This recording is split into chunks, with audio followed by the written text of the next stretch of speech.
All right, we're going to do a few administrative tasks before we get into our 1 p.m. docket. So if you need to chat with someone, you can feel free to do that out in the lobby. We just mainly have two things, two extension requests. They're both under tab 4, I believe, if I put them in the right spot. Let's do them in order. So the first one is for appeal number 2022-369, 6427 Harford Road. The resolution issue date was in February of 2023, and the extension request came in on April 1st, 2025. So a full 2 years later. So let's see. This was a request for live entertainment being added to an existing tavern. And the reason for the extension is that they didn't realize that they had to go back and get the live entertainment put on their use permit and go to the liquor board to get their live entertainment added to their liquor license. So they just took their approval and didn't get the use permit change or whatever. So the board knows this already, but that's generally, it's not sufficient under the code to like prolong that 1 year time period for your approval. So I think consistent with what we have done in the past, we would generally deny the extension as not being timely because it's 2 years after the resolution was issued. But of course, that's up to the board to decide. I think given our precedent and how we handle these extensions, I don't see any basis for any extenuating circumstances that might excuse the lateness of the filing of that. So I'm a yes to deny the request for extension. Or a no, yeah. No to the request. Yes, I will deny it as well. Also a no. I'm also a no. Also a no. All right, and then moving on to the next extension request, 2024-15, 3601 Clipper Mill Road. Brooke Hutchins is the applicant and the appellant on the original case. The resolution was issued April 16th of last year, and the extension was submitted March 28th of this year, so it's within that year. Asking for an additional 12 months.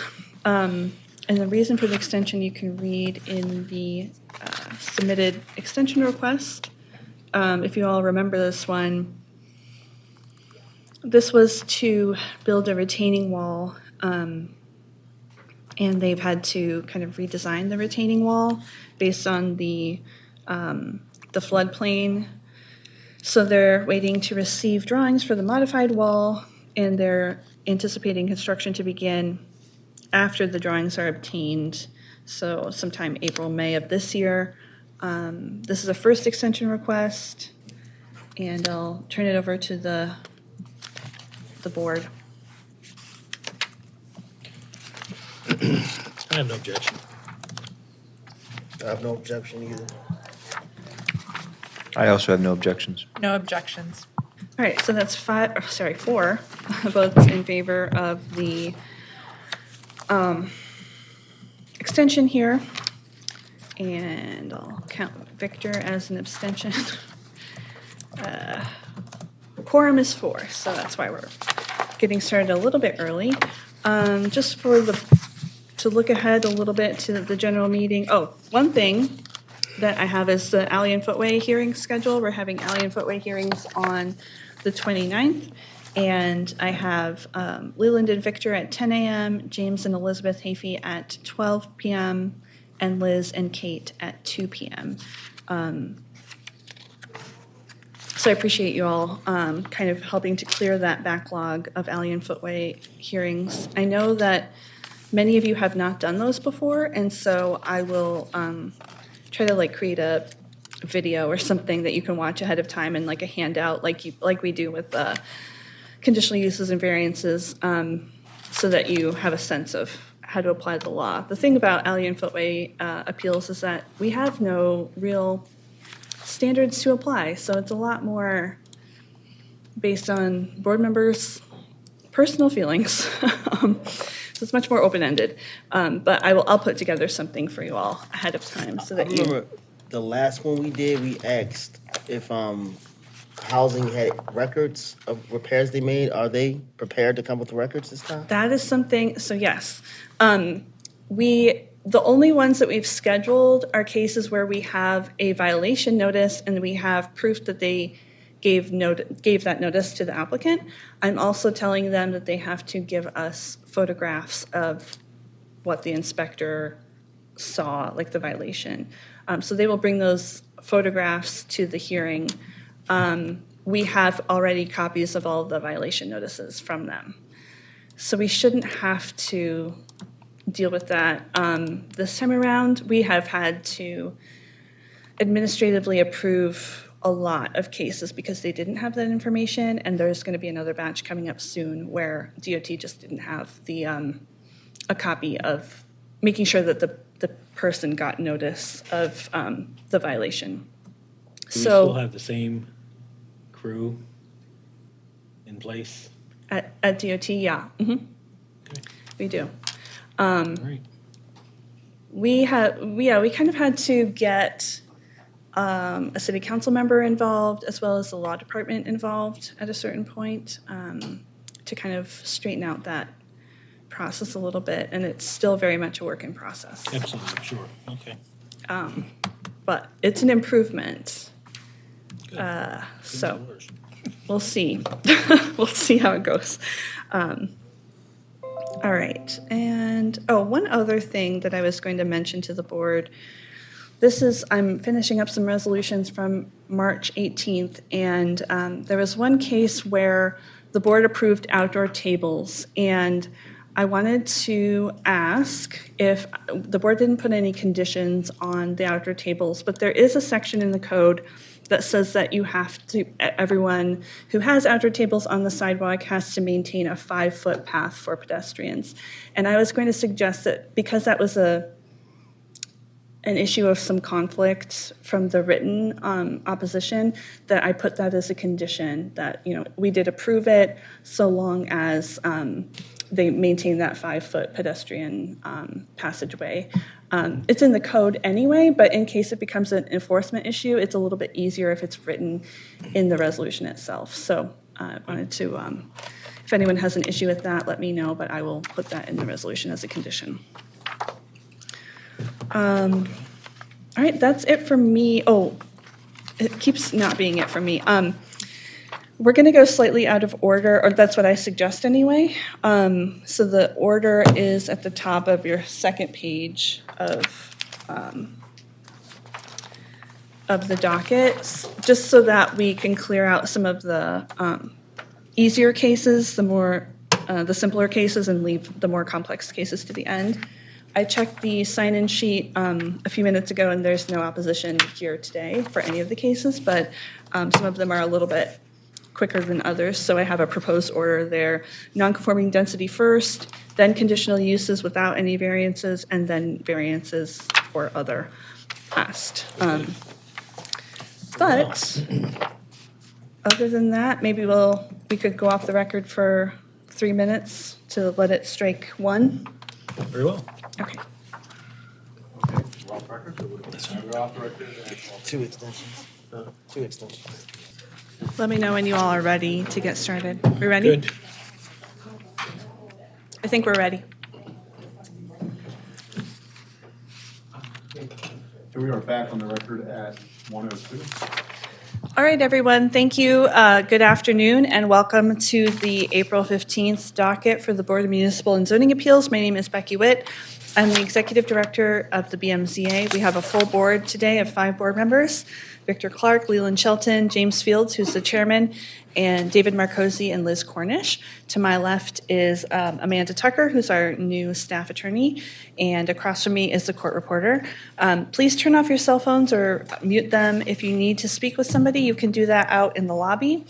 When it's your turn to talk, please come forward, turn your microphone on. When it's on, it will be green. If it's red, it is off. So we need to have microphones on because we're making a video recording and we need to make sure that we can hear your voice. You'll spell your name for the court reporter and take an oath before giving any testimony. If you haven't already signed in on the sign-in sheet and you intend to speak today, please do so now. over here on the table. The board will probably vote today on your appeal, but that vote is not final. We have to issue a resolution, a written document, which requires some drafting and review, and it takes several weeks. So we will send that to you by email, and we will also, we'll send that to you by email. And that is it. I will turn it over to the chair, I think. Very well. Good afternoon, everyone.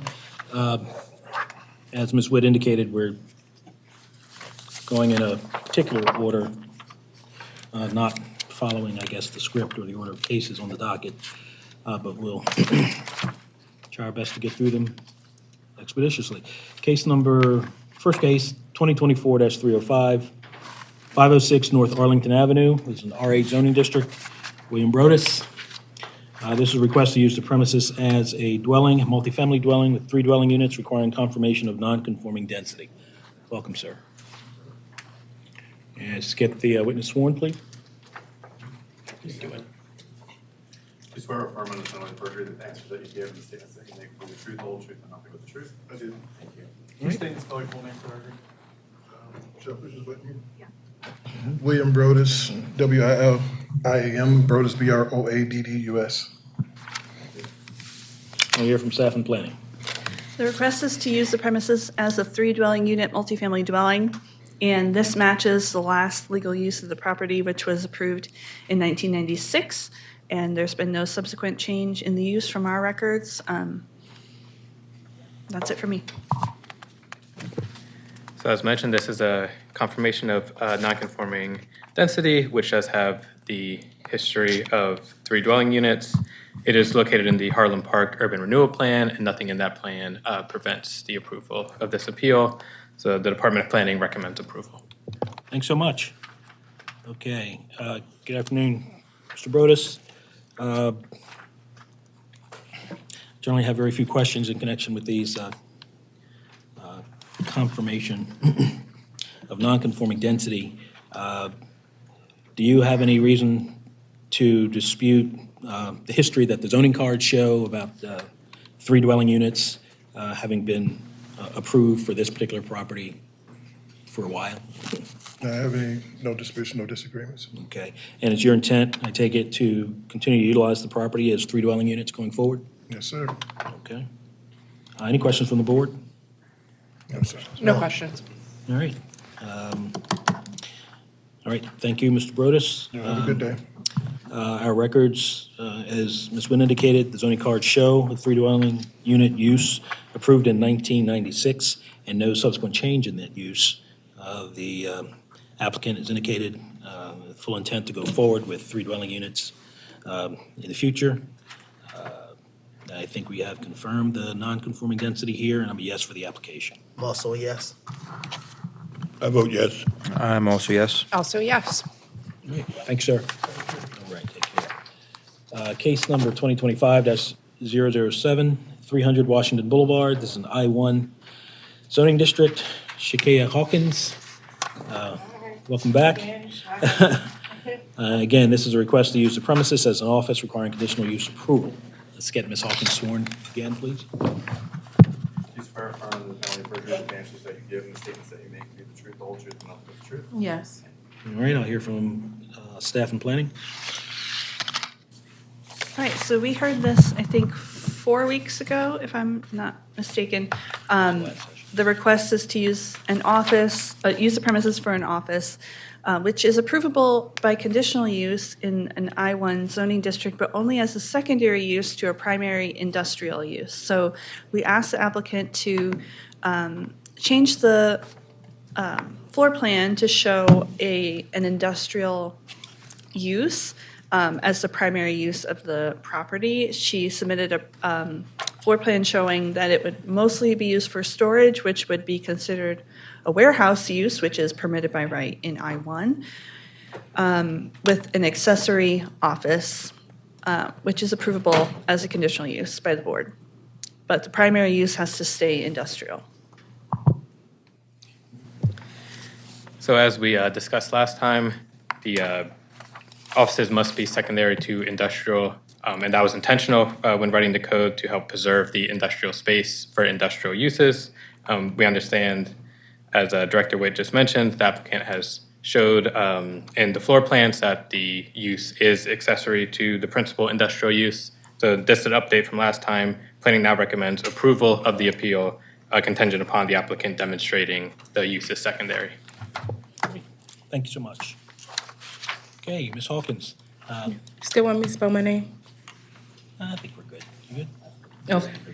My name is spelled Shakeya, and my last name is really Franklin. Recently married, so Franklin, but on the paper is Hawkins. So we were here last time, and you recall the discussion where we needed the floor plans to match up with what your intent was to operate an office, which is as accessory to warehouse. So we have those documents now, and we have them in the file, and we appreciate that. I may have asked this last time, but maybe we didn't get to it. With regard to this particular conditional use, do you have any reason to believe that anything it is you're seeking to do would present a danger or a detriment to the public? No. Okay. All right, that's all I need to hear. Any questions from the board? No questions. No. All right. Thank you. Anything else, Ms. Hawkins? Nothing else. All right. Okay. Thank you so much. We're here on 2025-007, 3000 Washington Boulevard on a request to approve an office use for this location. And this office use is approvable by conditional use as secondary use to a warehouse. Again, previously, the applicant appeared and the schematic or the floor plan did not demonstrate that there was going to be a predominantly industrial use as a warehouse with an accessory office. Applicant has modified those plans, has presented those to the board, and those plans do in fact demonstrate applicant's intent to operate an accessory office to the main industrial use of a warehouse. A record before us, I have not seen any evidence suggesting that the maintenance or operation of this conditional use, which is the office use, would be detrimental to or endanger the public health, safety, or welfare. Applicant has just confirmed that conclusion as well. The conditional use is not precluded by any other law. The authorization for this use is not contrary to the public interest. And the authorization, I believe, is in harmony with the purpose and intent of this code. To the extent that there are any adverse impacts associated with this office use as accessory to a warehouse, I don't believe, and the record doesn't demonstrate, that those adverse impacts would be above and beyond those that would normally be associated with such a use, again, an office, anywhere else within the zoning district. So I'm a yes for the application. I'm also yes. I'm a yes. Also yes. Also, yes. Thank you, ma'am. Good All luck right, to you. thank you. Have a good day. Take care.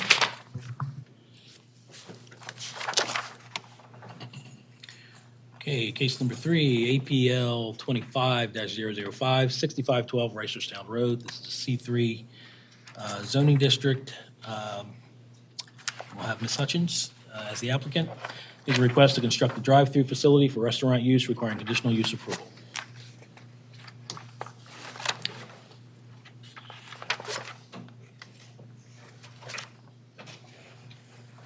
Get our gentleman sworn. Sir, if you could stand and do you swear or affirm under the penalty of perjury that anything you say has state will be the truth, the whole truth, and nothing but the truth? Can you state the full name? My full name is Yaakov Shore, Y-A-A-K-O-V, last name Shore, S-C-H-O-R. Thank you. All right. Thanks, Bob. All right, I'll hear from staff and planning.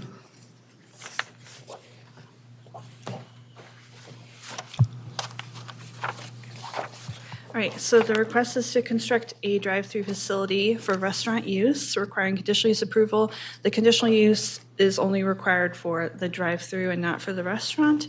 The drive-through will have 3 stacking spaces for customers picking up mobile orders. It's in the shopping center.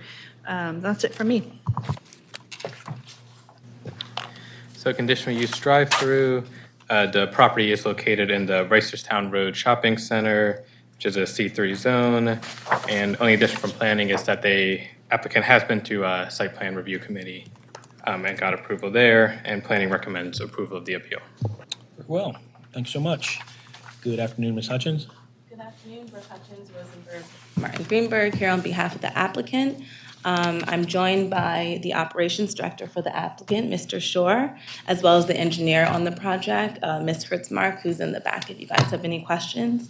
As planning and zoning mentioned, this is an application requesting conditional use approval to permit a drive-through facility for a Chipotle restaurant that's going to be developed on the property. A little bit of background about this property. It's massive. The proposed site we're talking about today is about 3.19 acres portion of the larger property, and it's zoned C3. We're in the Reisterstown Station neighborhood along the bustling commercial corridor of Reisterstown Road between Patterson Avenue and Brook Hill Avenue. As I mentioned, the property is improved with the Reisterstown Road Plaza Shopping Center, which is comprised of an indoor mall, an exterior row of commercial spaces, a standalone commercial building, and 6 pad sites. So, including your packet is aerial and street view images of the shopping center, exhibits 3 and 4. Current tenants include the main anchor Giant, as well as the Home Depot, offices for the state, as well as Baltimore City's Community College, and restaurants such as Applebee's, Taco Bell, KFC. The site subject to this application is going to be located on a new pad site that's towards Brook Hill Road. In 2023, the applicant purchased the plaza, marking the first time in 20 years that the shopping center has returned to local ownership. The applicant is now leading a $15 million revitalization of the entire plaza, renovating the dated exterior and filling up vacancies with high-profile occupants and family-friendly spaces. So far, the Plaza Transformation Project has received $1 million in a state grant through the Baltimore Vacants Reinvestment Initiative. And the grant for the mall reconstruction is being overseen by CHI, or Comprehensive Housing Assistance, Inc. So as part of the plaza's revitalization, the applicant plans to construct an 8,723 square foot multi-tenant building on a new pad site. The exhibits for the site plan and the elevations and floor plan are included in your packet under exhibits 6 and 7. The building is expected to contain 4 tenants, including a restaurant, a personal services establishment, a retail good establishment, and most pertinent today, a 2,519 square foot Chipotle restaurant with a drive-through facility. The Chipotle drive-through facility will be referred to as a Chipotlane, and it will include 3 stacking spaces within a single lane. The drive-through is going to be designated for customers that are picking up mobile orders only that have been previously placed. This will be one of the first Chipotlanes in Maryland. So drive-through, as Ms. Witt mentioned, drive-through facilities are conditional use requiring approval in the C3 district, which brings us why we're here today. The applicant has been in contact with local community groups and organizations and leaders to discuss the proposed drive-through facility. There are 3 letters of support included as exhibits 8, 9, and 10 in your packet in support of the requested relief from Councilman Yitzi Schleifer, CHI, the Comprehensive Housing Assistance, Inc., and the Glen Neighborhood Improvement Association. So turning into the conditional use criterion that are all satisfied in this case, the proposed drive-through facility is a pickup-only facility that will not be detrimental to or endanger the public health, safety, or welfare. The success of 5 other drive-through facilities within the plaza, as well as the letters of support from the community, demonstrate this. Additionally, this is going to be one of the first Chipotlanes in Maryland, meaning the exciting new food concept will serve as another anchor driving in business to the area, which will boost general welfare and morale.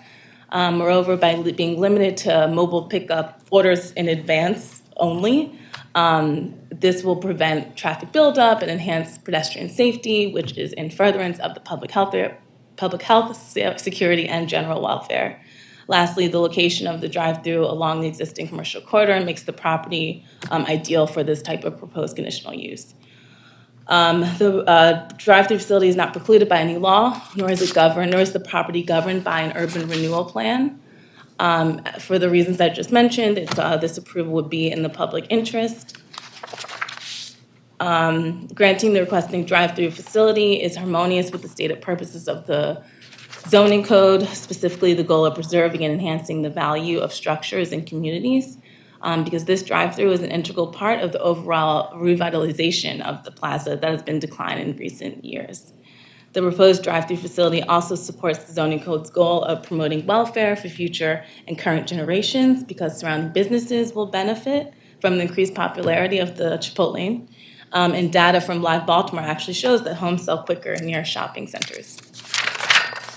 As for the additional factors that the board must consider where appropriate, the size, shape, arrangement of the existing structures and property's location along a major commercial thoroughfare are all characteristics that make the site ideal for the proposed drive-through facility. The proposed drive-through facility has been meticulously designed to ensure that it will not have any adverse impact on traffic patterns, off-street parking, or loading. The facility is consistent with the nature of the surrounding area. It's going to be located in an existing shopping center with multiple successful drive-through facilities already. And it's also going to benefit present and future development as an exciting amenity, attracting present and future investment. The proposed drive-through facility will not negatively impact any nearby places of public gathering, emergency vehicles access to the property, the accessibility of light and air, utilities, or any cultural or historical landmarks. The proposed drive-through facility aligns with the character of the neighborhood for the reasons I previously stated. Granting the conditional use is consistent with the city's new master plan, because it's going to help bring to fruition a development project that improves neighborhood retail and is premised on community partnership and engagement. And so for the reasons I just explained and incorporated in my outline, the applicant respectfully requests that the board approve this conditional use. Okay. Any questions from the board? No questions. All right. Something tells me this will be quick. Anything else, Ms. Hutchins? Nothing else. All right, thank you. So we're here on a request for conditional use approval for a drive-through facility. The standards are very conveniently laid out in the memorandum provided by the applicant's counsel, and I'll just walk through them. So in response to whether or not the establishment, location, construction, maintenance, or operation of this conditional use, that being the drive-through facility, would be detrimental to or endanger the public health, security, general welfare, or morals, I believe the record supports that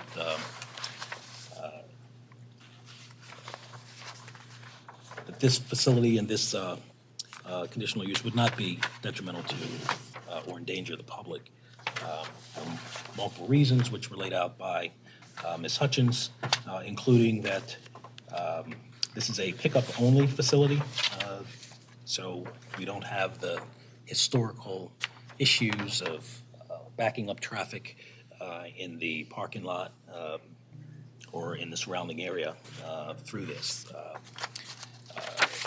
There are additionally several other drive-through facilities within this particular shopping center,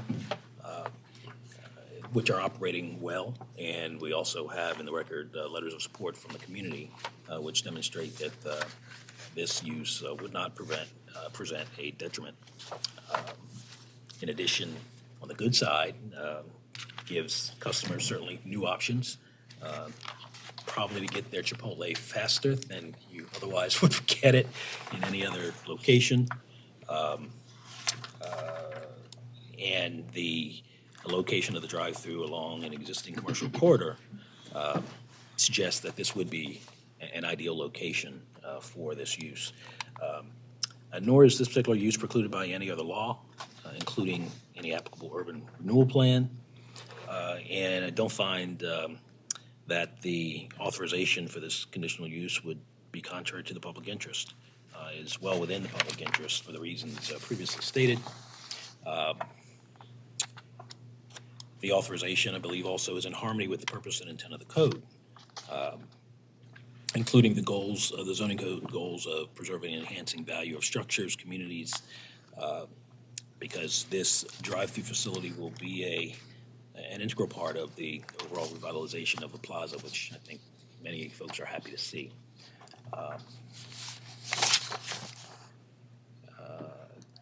Again, to the extent there are any adverse impacts associated with this particular conditional use,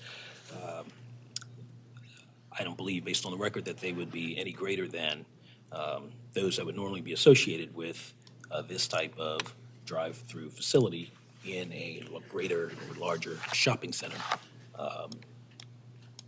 location anywhere else within the zone. So I'm a yes for the application. I'm also a yes.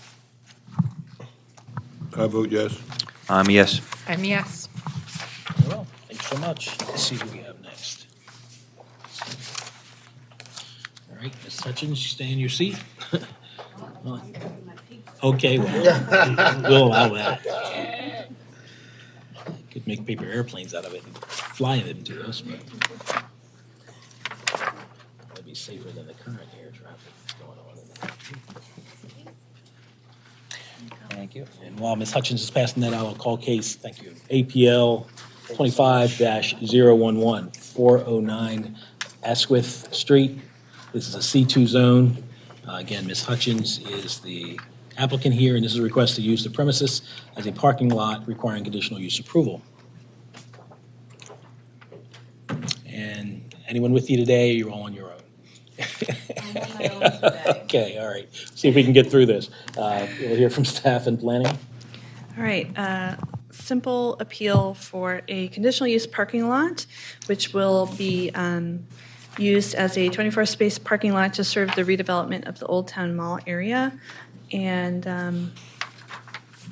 yeah, that's it from me.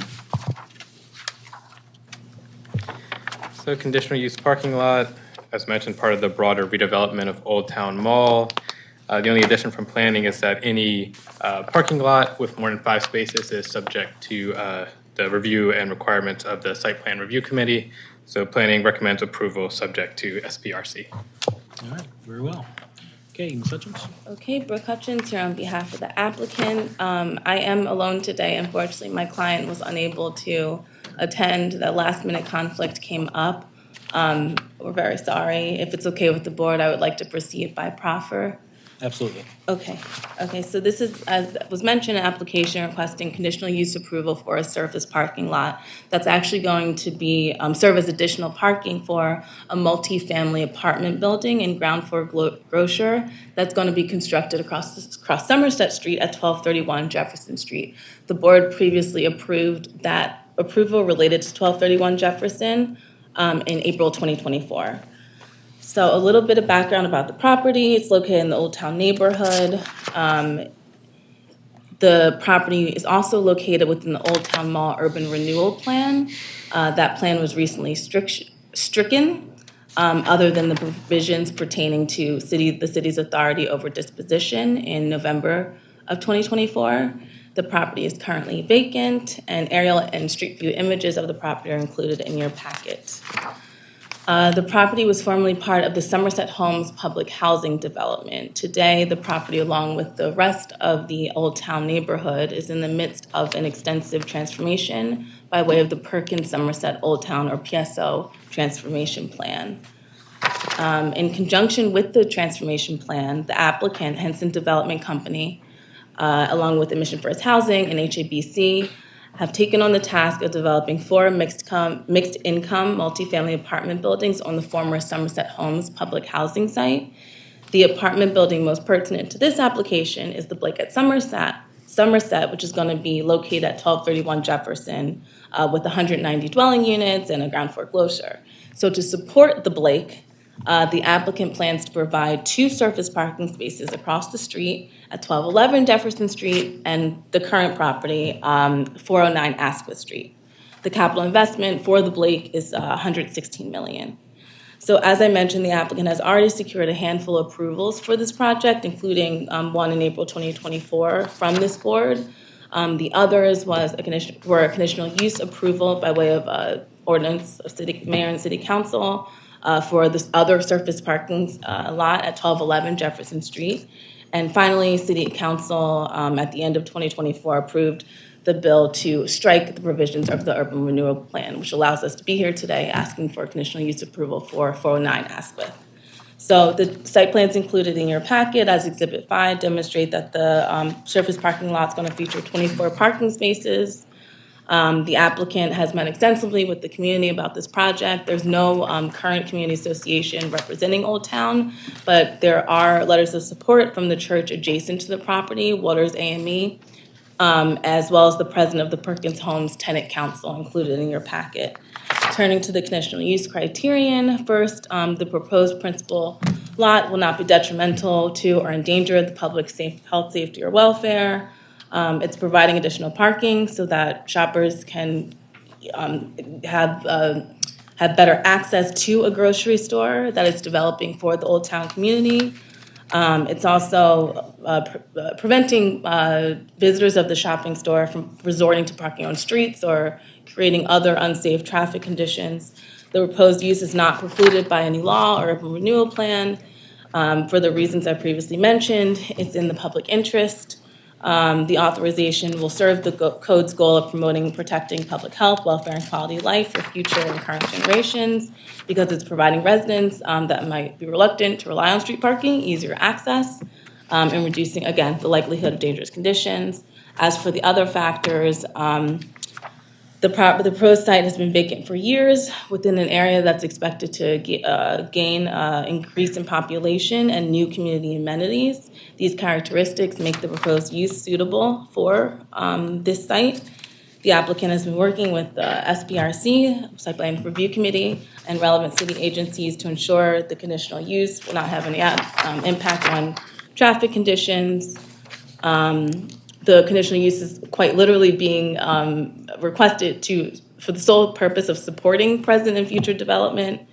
The proposed use will not have a negative impact on places of public gathering. If anything, it's benefiting them.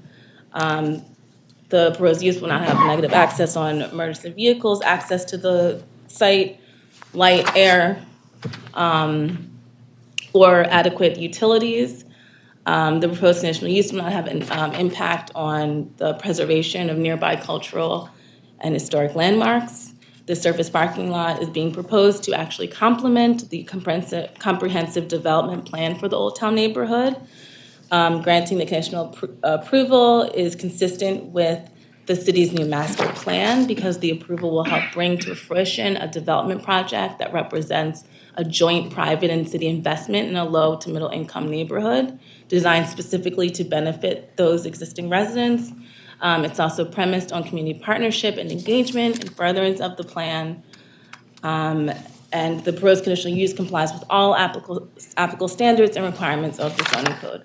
So for these reasons, the applicant requests that the board approve this conditional use parking lot. Okay. Again, the application is well supported with the memorandum laying out the findings that must be made and conclusions reached in order to give rise to approval. So let's just walk through that again. This parking lot, based on the record before me and the board, I don't see that it presents any detriment or danger to the public. There are a number of reasons why. Applicant has set that forth in memorandum, pages 5 through 8 conclusively, and I would ask the executive director to pretty much adopt those findings because they're very well laid out in organized well. But again, the parking lot, there's no evidence in the record that it would be detrimental to or endanger the public health, safety, or welfare. The conditional use is being requested so they can provide additional parking for the new grocery store and the apartment building that is being developed for the Old Town community. And the parking lot will actually ensure that the retail shoppers and visitors in need of parking don't have to park on the surrounding streets. The conditional use requested is not precluded by any other law, including an applicable urban renewal plan. The Old Town Mall urban renewal plan that had existed might have presented an issue, but that plan has been stricken,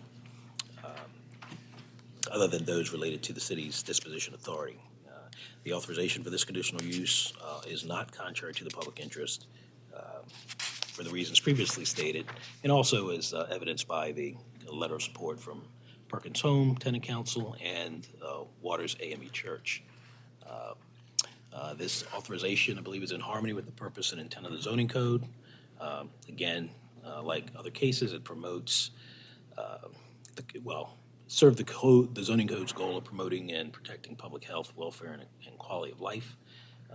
Provides, again, an opportunity for residents and those who frequent the grocery store, to have a safe place to park and not be subject to the risks of parking on the street, and also serve to reduce the likelihood of dangerous traffic conditions in the surrounding roads. To the extent there are any adverse impacts associated with this conditional use, I would find them to be, not above and beyond those which one would ordinarily find associated with this kind of use anywhere else within the district. I'm a yes for the application. I'm also a yes. I vote yes. I'm a yes. I'm a yes. Thanks so much. Ms. Hudson. Thank you. All right. Case number APL 25-012, 3320 Sinclair Lane. It's a C3 zoning district. Ms. Drew Tilden will be the applicant, and this is a request to use the premises as a carry-out food shop with accessory drive-through requiring conditional use, off-street parking, and variances to the stacking requirement for code approval. And while Ms. Tilden is handing out a very helpful memorandum, we can get the witness sworn. Please stand, raise your hand. Please stand. Do you swear or affirm that you give the statements that you make the truth, the truth, and nothing but the truth? Any statements related to the truth? Yes, first name Abid, A-B-H-I, last name Sheth, S-H-E-T-H. Thank you. Good to see you. Thank you. I'll hear from staff and planning. All right, the request is to use the premises as a carry-out food shop with an accessory drive-through requiring conditional use approval, off-street parking variance, and a variance to the stacking space requirement of the code. Again, the carry-out food shop in and of itself is permitted, but the drive-through requires conditional use approval. And off-street parking, 4 spaces are allowed, 12 are proposed, would be a variance of 8 spaces more than what is allowed. And then same for stacking spaces, it's more stacking spaces than are allowed. 6 are allowed, 8 are proposed, would be a variance of 2. And now that we're moving kind of into the variance world, we need to find uniqueness and practical difficulty as well as the conditional use approval standards. So just highlighting that, and that's it from me. All right, so a little bit from planning here. So as mentioned, the use is by right to carry out food shop. And then there is also the variance for the off-street parking in regards to section 16205, which prohibits the establishment of more than double the requirements of the code. However, planning upon a closer examination of the code regarding the stacking spaces, of course, applicants are free to apply for the variances that they seek, but the code section 16205 only references off-street parking with the prohibition for twice the minimum and does not reference stacking spaces. And off-street parking and stacking spaces do have different definitions. In the code, stacking spaces are for waiting, while parking is for parking. So planning doesn't believe that the stacking space variance is required. But other than that, we do recommend approval of the appeal, and the applicant has been through site plan review committee. Thank you. Okay, Ms. Tilden. All right, thank you. Drew Tilden of Rosenberg Martin Greenberg. For the record, I'm here on behalf of the applicant, and I'm joined today by Mr. Sheth, my client, and also Mr. Valek-Zarski, who is the engineer on this project. So I want to thank Ms. Witt and our planning staff today for their presentation. I guess just to start out, we are requesting conditional use approval today so that we can operate the property as a Dunkin' Donuts carryout food shop that is also going to have an accessory drive-through. I do quickly want to address the parking issue. We would love to have as few variances as possible, but out of an abundance of caution, because section, I believe it's 16-205, specifically references the parking table. And the parking table is where the drive-through stacking spaces are listed. We've just applied out of an abundance of caution and would appreciate if the board would consider that variance just to make sure that we've covered all of our bases. So just a little bit of background on the property. It's located on Sinclair Lane between Edison Highway and Erdman Avenue. And it's in the Erdman Shopping Center. And while the shopping center is technically comprised of several lots, it's all owned by the Erdlin Co. So the lot itself is irregularly shaped, and it has two existing ingress-egress points on Sinclair Lane, and then it also has one ingress-egress within the center. Sinclair, Erdman, and Edison Highway are all high-volume thoroughfares, and actually they have all been designated as through truck routes. I've included in there a map of the Baltimore City truck routes just for your reference, and I've marked the property for ease of review. The lot itself is just over 1,200 square. The lot itself is improved right now by just under over 1,200 square foot vacant one-story commercial building. And that was most recently authorized for use as a contractor's office, but that was back in 2012. And again, right now the lot is vacant and it has stood so for years. The entirety of the property, except for the existing structure, is paved, and it appears that it was intended to be used for off-street parking, so significantly more than what we're proposing today with the 12 spaces. The applicant, I'm sure you remember, owns several other and operates several other Dunkin' Donuts in Baltimore City, two of which have been operating for 12 years and then one other for 2 years. In terms of the proposed conditions, as I mentioned, right now we're proposing a Dunkin' Donuts with a drive-through lane. It will be a carry-out food shop, not a restaurant, so there's not going to be any seating area. There will be a walk-up window in addition to the drive-through, but nobody will be able to come inside and order or sit down and eat. The applicant has entered into a lease agreement already with Erdlin Co. For this operation. Right now, we're proposing 8 stacking spaces in the one drive-through lane and then 12 off-street parking spaces. Sorry, just one moment. Oh, here we are. So as has already been mentioned, this project received approval from SPRC committee on February 7th, 2025. In terms of hours of operations, it will be daily, 5 a.m. to 7 p.m. And then the applicant anticipates 14 new jobs being created from this new Dunkin' Donuts carryout food shop with the drive-through. So today, as we've already mentioned, we're requesting conditional use approval to allow operation of the drive-through facility on the C3 zone property. And then we're also requesting variances from the maximum off-street parking requirements.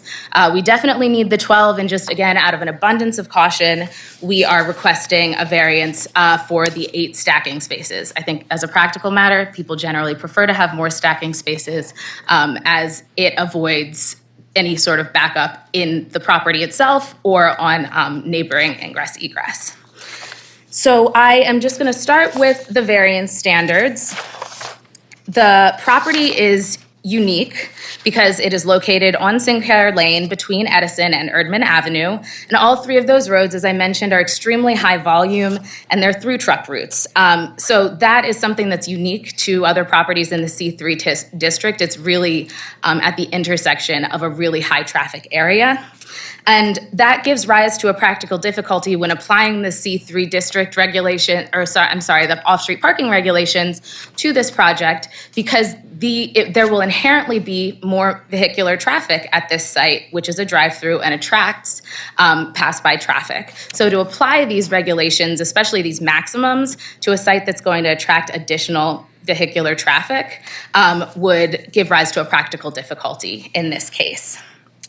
That uniqueness that I'm discussing, it's not generally applicable to other C3 properties. This practical difficulty hasn't been caused by any action by my client or anyone else with an interest in the property. The purpose of the variances is to facilitate the property's redevelopment. It's presently vacant, and it is in the best interest for the community and the city to have a property that is in use and at its best and highest use. The variances will not be injurious to the use or enjoyment of the property in the immediate vicinity, nor will they substantially diminish or impair the property values in the neighborhood. And in fact, they will facilitate this vacant property's redevelopment, as I mentioned. They're also going to prevent drive-through traffic from spilling out onto the center's private drive. This is in harmony with the code's stated purpose to preserve, protect, and promote the city's employment base in light of the 14 new full and part-time positions. It's not within the boundaries of an urban renewal area or a historic district. And actually, the Baltimore City, the new master plan passed by the City Council last year, designates this property for predominantly auto-oriented commercial use. So the proposed drive-through is a perfect use for this, and actually the additional off-street parking is compatible with that designation. It will not be detrimental to or endanger the public health, safety, security, or general welfare or morals, nor will it in any way be contrary to the public interest. I do actually just want to quickly take a step back and note that we did reach out to the community association in the area. We shared our plans with them. We also requested a meeting. They were not able to meet with us in advance of this hearing today, but we did give them the opportunity to ask any questions, voice any concerns, and we did not hear anything. So turning now to the conditional use standard, as the board knows, the conditional use per Schultz v. Pritz is simply that the proposed use on the property will be no worse at that location than it would be anywhere else in the C3 district. I'll now just run through the required considerations of the Baltimore City zoning code. It's located in a shopping center and is improved by approximately a 1,200 square foot building that's situated right now on the rear of the lot. It is located on a highly traveled designated through truck route, and it will offer an amenity that is for existing motorists, not actually generating additional traffic. And as I mentioned, it has undergone SPRC review. It is located on the southern portion of the Erdman Shopping Center, directly across from a really heavily wooded strip of land. And I've included a Google aerial image in your packet just for reference. And it's also within close proximity of a recycling center and a vehicle processing center. So the proposed drive-through isn't going to impair future development in the area. I will note there are single-family dwellings that are just to the north of the center. The Shiloh Church of God is across Edison Highway, south of the property, and Catholic High School is situated across Edison Highway, north of the center. None of these are easily accessible via walking. It is also, the property is buffered from the homes and the high school by the majority of the center. And the heavily wooded stretch and the recycling center buffer from the church. So this use isn't going to generate any additional vehicular trips, nor will it negatively impact nearby residents, students, or churchgoers. Again, in terms of accessibility of the premises, this has received SPRC approval.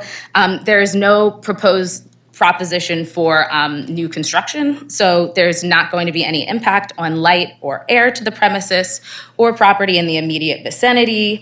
Again, in terms of adequate utilities, access roads, this project has received SPRC approval. It is not within proximity of historic landmarks. The character of the neighborhood, again, the property is earmarked for predominantly auto-oriented commercial use, so it's really compatible with what the City Council and the Department of Planning envisions for this area. and I will once again repeat, was as we go to the city master plan, predominantly auto-oriented commercial use, so it is compatible with that. In terms of applicable standards of the zoning code, outside of these off-street parking variances that we've requested, no further relief is necessary. I've already addressed the statement and the intent and purpose of the zoning code. For your sake, I won't continue to do so. And in terms of the general welfare, this is again going to facilitate the property's redevelopment, which is in support of Baltimore City's general welfare. So the limited criteria for denial, the drive-through is not going to be detrimental to or endanger the public health, security, general welfare, or morals.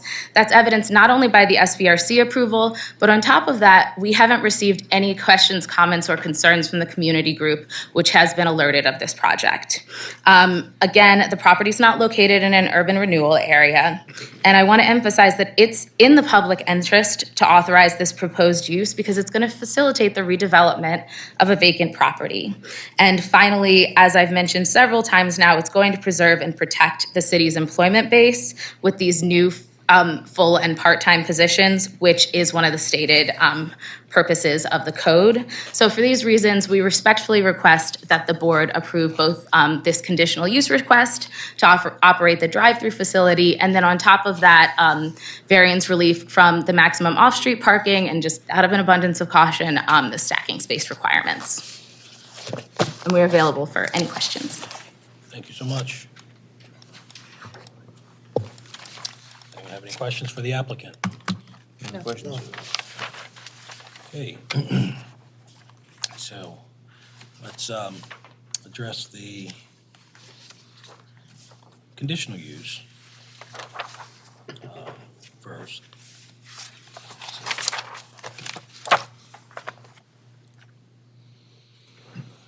So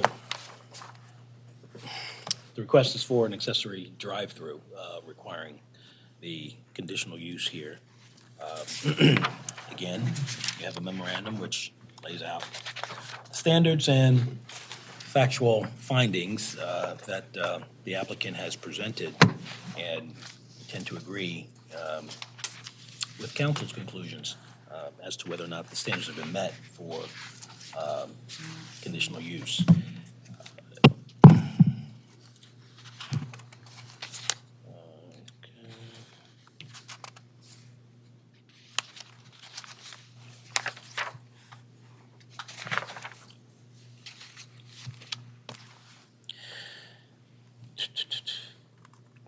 We have to consider whether or not there is any danger to the public associated with this proposed conditional use, and I think council laid out very well how the record reflects that there is an absence of any detriment to the public and welfare for this particular drive-through. The property is located on a highly traveled truck route.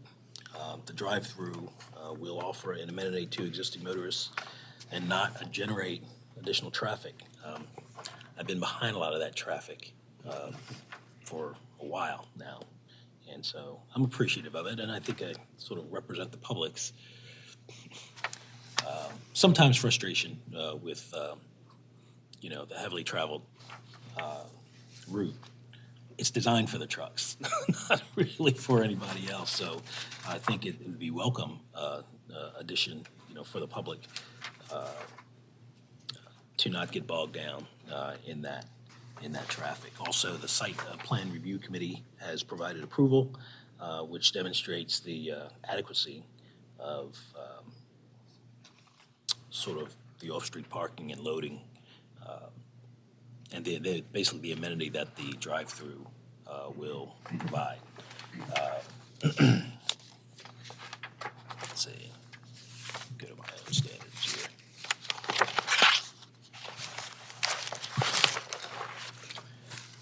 The conditional use is not precluded by any other law here. The authorization for this conditional use, I don't believe is contrary to the public interest. Rather, it would benefit the public interest. The authorization for this conditional use, I also believe, is in harmony with the purpose and intent of the code.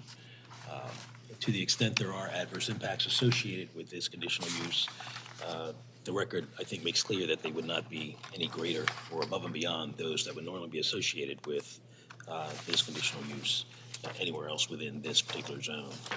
So I'm a yes for the conditional use. I'll just jump to the variances as well. Well, let's get a vote on the conditional use so the record's clear. I'm a yes for the conditional use. I'm also a yes for the conditional use for the same reasons. Yes to conditional use. I'm also a yes for the conditional use. Yes for conditional use. All right. Moving on to the variances requested. Of course, we have to find, or the board must find, uniqueness as a prerequisite to moving forward to the other required findings. This particular property is unique in its physical surroundings. Property is located on Sinclair Lane between Edison Highway and Urban Avenue. And all three roads are high-volume thoroughfares, as demonstrated and evidenced by their designation as through truck routes. And personal experience, again, is that, yes, in fact, it is a very highly traveled thoroughfare. So that location and those physical surroundings certainly make it unique compared to other properties within the C3 district. The property's location, which fronts on one high-volume road and abutted by two others, as we've just discussed, results in heightened vehicular traffic, which requires additional off-street parking and drive-through stacking spaces. Let's just remove the congestion, part of the congestion, into this area that the applicant is proposing. And to require the applicant to comply with the code's off-street parking requirements, it's a practical difficulty there. Wouldn't allow the applicant to accommodate the additional traffic resulting from all those surroundings. You know, no matter what you do, almost, you're going to encounter that heavy traffic. So this practical difficulty is caused by the code and not created by any intentional action or inaction of the applicant. Again, code's off-street parking requirements to this unique property. This is a great way to attack that practical difficulty. The purposes of the variances, or the purpose of the variance is not based exclusively on a desire to increase the value or income potential of property. Its primary purpose is to facilitate the redevelopment of what is presently a vacant property for its best and highest use, which the city is always looking to do. Variances, there's no evidence in the record that I can see that the variances would be injurious to the use and enjoyment of other property or otherwise substantially diminish and impair property values. I think everybody in the area is going to benefit from the variances here. And it will help, of course, facilitate the redevelopment of this area with minimal to no negative impact on parking availability. The variances requested, I think, are in harmony with the purpose and intent of the code. We've heard about that, to preserve, protect, promote city's employment base. The variances are not precluded in, did I already say this? Will not adversely affect any urban renewal plan, comprehensive master plan, or historical and architectural preservation district. And the variances otherwise are not detrimental to or endanger the public health. We talked about that, one, in connection with the conditional uses. But no, this is going to, benefit freer flow of traffic, more safety associated with that. I think that's all I have to say. Otherwise, see memo, pages 5 through 9. So I'm a yes for the variances requested. I'm also a yes for the variances. Yes for the variances as requested. I'm also a yes for the variances. Yes, the variances. Okay, thanks so much. Thank you. All right, good luck. Look forward to seeing you not behind a truck.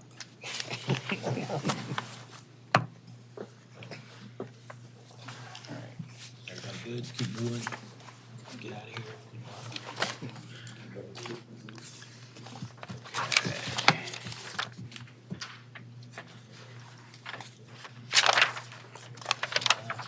All right, calling case number 2024-123, 4604 York Road.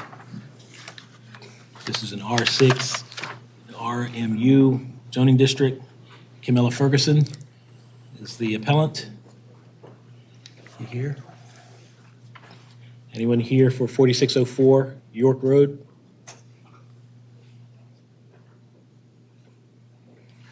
Nope. One more time, 4604 York Road. All right, we'll move on. Calling case number 2024-247, 5122 Hartford Road. This is an OR1 zoning district, Karima Burrows.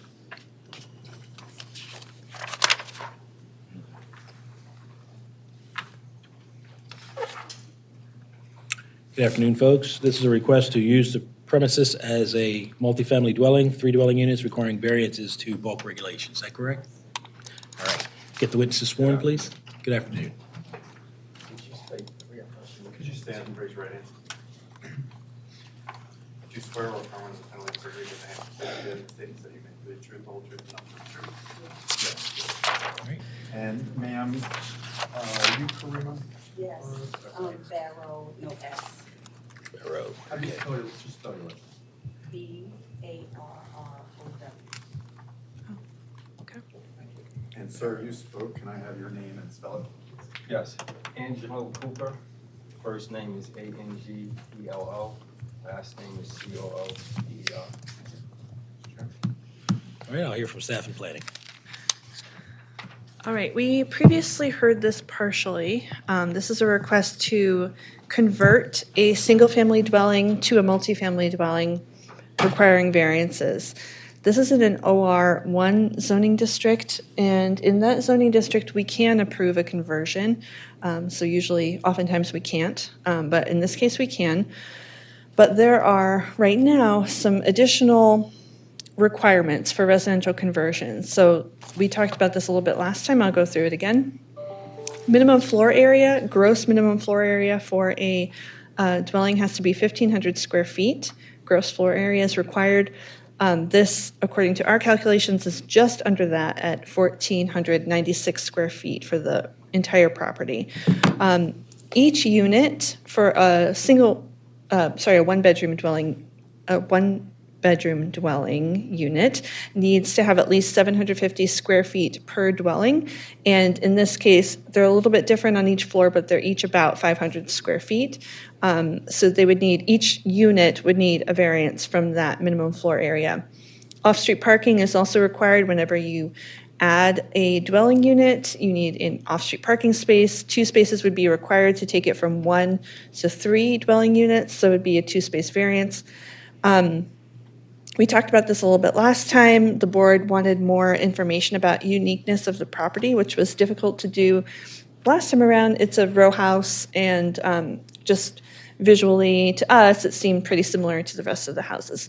It seems like it has previously been converted without permits by, I think, a prior owner. And so I think this current owner bought it, and it looked like 3 units, but that did not match the zoning history. So I just wanted to mention as well that there is, and we've talked about this the last at least one set of hearings, maybe a couple. There's a city council bill pending, and it's on 3rd reader at the end of this month that would remove the need for all of these variances. The project could move forward by right. So the gross floor area section, the minimum floor area per dwelling section, and off-street parking for up to 3 new dwelling units in any given property.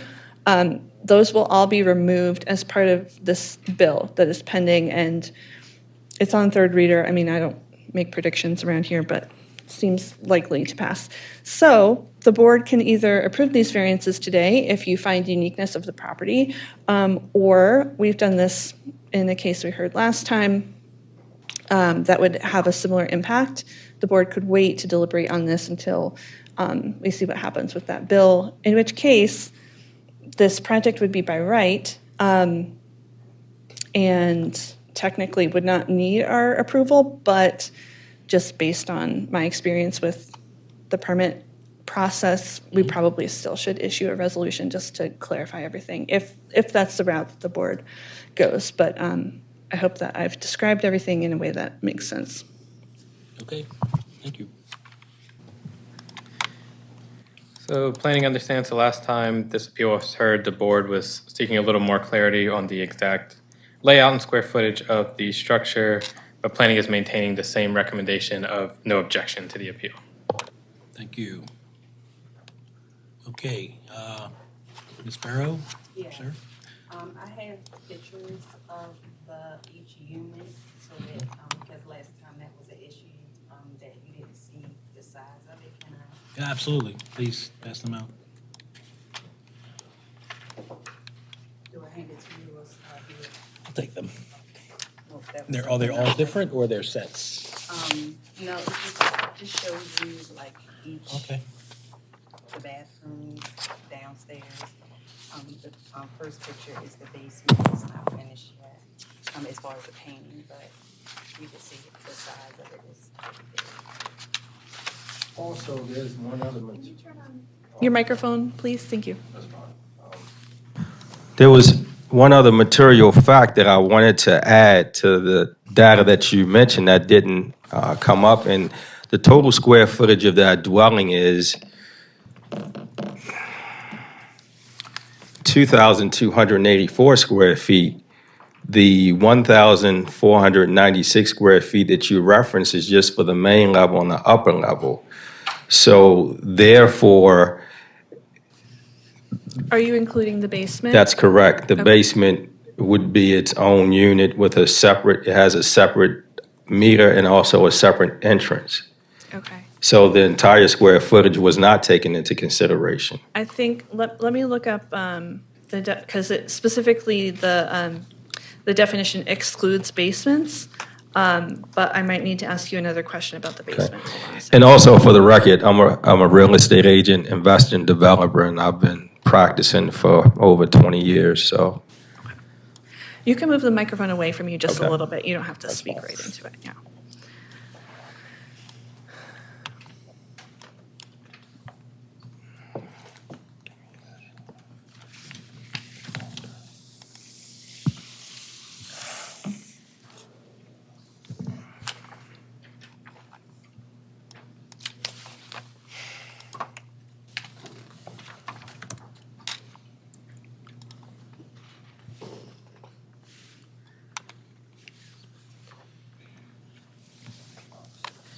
So you said that the basement has its own entrance. Is it the kind of thing where you can walk out from the back directly out? So it's not below grade in the back? Is that true? It is below grade, but you can walk out there steps. Set of steps, okay. Yes. So in the code, basement means the portion of the building that has its floor subgrade on all sides. So it still does sound like that it's still below grade, which means it can't be included within the gross floor area because we have to exclude the basement. So just for the board's knowledge on that. In addition, just based off of other findings, that block is in the Hamilton community, and historically, it's been multi-unit and mixed-use property, so you have commercial and residential. We have documentation that show where a lot of the units are multi-unit and also have three dwellings as well. Do you have any knowledge as to whether or not those with 3 units or multi-dwelling units were properly constructed, or whether or not they were illegally converted? When I contacted excuse me, when I contacted zoning, I was told that they were properly zoned for multi-units. The structures are the same size as the subject dwelling that we're discussing now. And the data from public records, and also it shows multi-unit, multifamily as well. Well, let me ask a question. Actually, first to you, Ms. Witt. With this bill that's coming before the council, third reader, to the extent that it is, the bill passes, at what point does it go into effect? Right, so the bill passes city council, the mayor either signs it or ignores it, and it will go into effect as long as he doesn't veto it. So in this case, again, I hate to make predictions about things, Understand. but I think it's likely that because it's an administration bill, he will sign it very quickly after it's been passed. And then it becomes, it goes into effect 30 days after the mayor signs it. Yeah. Okay.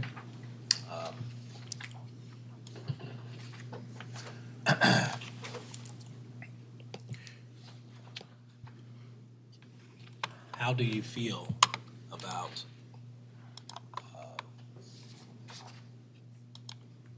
delaying any decision by this board on this, but sort of waiting out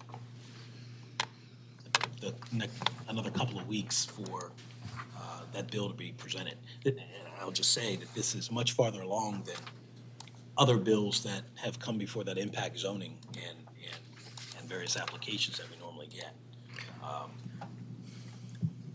One is definitely potentially a sure thing. We waited this long, so another 2 weeks won't hurt us.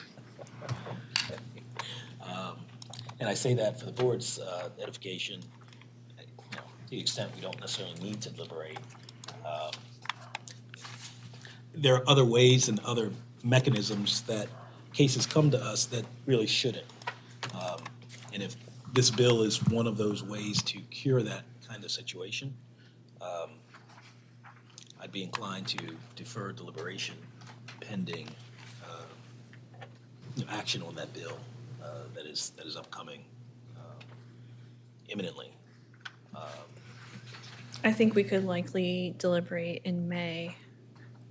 If it passes at the next city council meeting and the mayor signs it pretty quickly within that week, then all that we're waiting for is for the bill to go into effect, which, I mean, I don't think we need to necessarily wait that long for it to go into effect, as long as they don't get their use permit before it goes into effect. But at least we would get the resolution written. Additional information that I would like to mention for consideration is the fact that we performed our due diligence on the front end before the current owner acquired the property, and zoning advised that the application was approved. However, there were just certain repairs that needed to be completed by the owner and approved by the housing inspector. Since then, those things have been done. Helpful. I just want to be sure, is there anything else you wanted to add to the record, submit to us? I would like to say that, of course, I would not mind waiting the 2 weeks. However, I have waited a long time now, and I'm ready to move forward. As you can see, the pictures show that each apartment has a lot of space to move forward. I don't think there's anything else I can add. But just to say, I would love to get zoning for 3 apartments today. However, if I need to wait, I will. I think the issue is, it's not so much that the board needs to make sure that the apartments are nice. They certainly, I'm sure they are. It's more that there's a standard that is difficult to apply here to this case. And so if we don't have to apply it, I think that would make the approval a lot easier for us to grant. It just would require a little bit more waiting, which I know is not ideal, but yeah. Yeah. It's up to the board. Yeah, I'm going to suggest that we defer deliberation pending action on that bill. Whichever action takes place, we'll know, and we'll have all that we need to deliberate, based on this case on the record, or there's nothing for us to do. How does the board feel about that? I agree. Yeah, I'm fine. Right thing to do. I agree. All right. So you won't get a decision from us today. But we're gonna, defer to this legislative process, and it'll make more clear what, if anything, we need to do and take into account. And you'll probably know before us as to what happens with that bill, because I know you'll be watching it very carefully. And I guess to the extent you have any questions, once that action is taken, you can certainly reach out to Ms. Witt's office to confirm what, if anything, you can move forward with.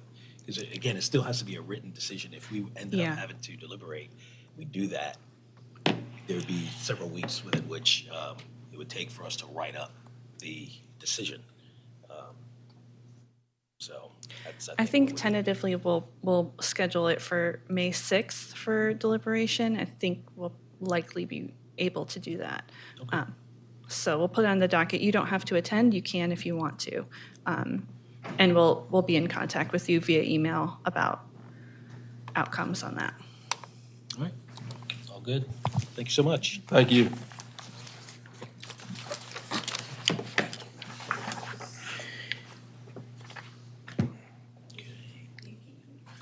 Yes, Yes. because they're for the record. I mean, if you want us to consider it, if we have to deliberate. Actually, could you pass them down to me, please? Yep. Well,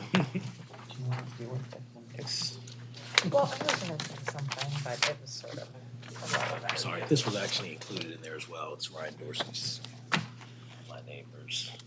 Right. Right on. Did you want to add something, Liz? no. Okay. All right. All right. Let's see, case number 2024-264, 1025 East Monument. This is an R8 zoning district, Village of Love and Resistance, Inc. This is a request to use the premises as a community center requiring conditional use, off-street parking, and variances to bulk regulations. Anyone here for this case, get to stand and be sworn. Do you swear or affirm under the penalty of perjury that the answers that you give and the statements that you make will be the truth, the whole truth, and nothing but the truth? Yes. Sir, can you swear on statements from your Garrick, Garrick, last name is Houston, like the city. Marisela, Marisela, last name Gomez, Gomez. All right, and I'll hear from staff and planning. All right. The request is to use the premises as a community center. It requires conditional use approval in an R8 zone, as well as an off-street parking variance. A full variance is required because there is no parking on site. One space is required per 10 persons of fire-rated capacity. We don't know the fire-rated capacity, and there's no way for us to know that right now, so we just call it a full variance of however many spaces that they say. I added in a minimum interior side yard variance because there is a small addition being proposed between the two structures on the site. And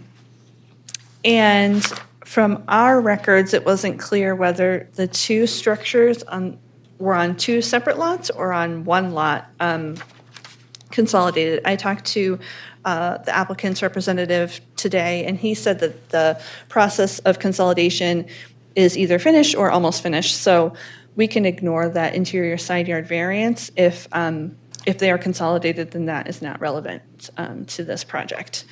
So I just included it for safety, and that turns out to be not an issue. So there's two things requested again: conditional use for community center, off-street parking. This property has been historically used as a church and a daycare center per the zoning card. We have the definition there of community center. Last time around, we did hear this partially and received some opposition in writing and some in person as well. about concerned about the use being presented, what kind of community center is it going to be. There was some concern about it not operating that way, and also some concern about off-street parking. The board postponed the hearing at the time to allow, I think this was in January, if I'm recalling correctly, to allow everyone to talk about it more. We don't have any updated information from the people who were formerly in opposition about whether they've changed their mind or not. So we should hear testimony about what has happened since the last hearing, what conversations have happened, whether the concerns have been addressed. And that's it from me. Thanks. So for the conditional use for the community center, as far as the community engagement goes, planning, we did not receive any update from our community planner in the area about the talks, but planning will reiterate that the site is in the Sterling Street Historic District, so ensure that any exterior changes are reviewed and approved by the by CHAP. And we understand that the applicant has been working with CHAP on the current additions and alterations to the exterior. So planning maintains our recommendation of no objection. Thanks so much. Okay.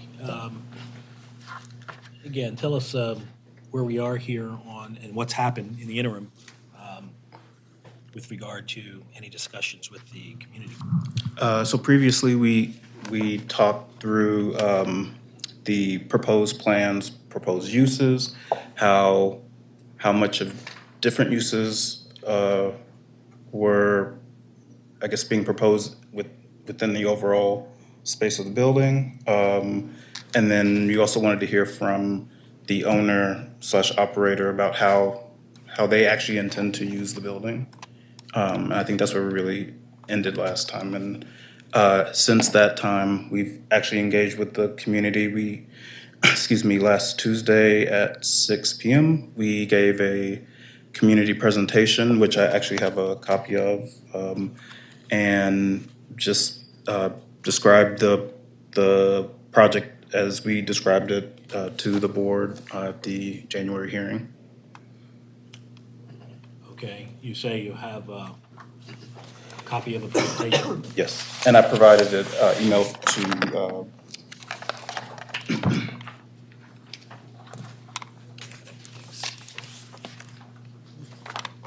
And you indicated that was it's stated here, April 8th? April 8th at 6 p.m. All right.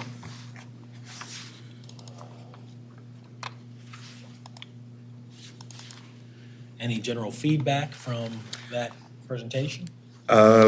Everyone seemed to feel a little better about the property not being vacant anymore and knowing more information about the uses. We did also talk through the issue of parking that was a big concern of the community, and I wanted to turn it over to Volar because they're in talks with other developers in the area about how we can best relieve that fear of parking. Okay. All right. Good afternoon, everyone. Afternoon. My name is Maricela, and I'm representing Volar, Village of Love and Resistance. So the community hub will house a daycare center, some educational spaces for the community, an event space, a community art area that will rotate, a wellness center in the mezzanine level, a couple of pop-up spaces for a restaurant or cafe on the first floor, and then some shared office space and shared desk space, sort of like a little WeWorks, if you're familiar with that, on the first floor. As far as the parking, so quite honestly, there's already limited parking in the area, We've come up with 3 or 4 suggestions around addressing the increased need for parking once the community center is open.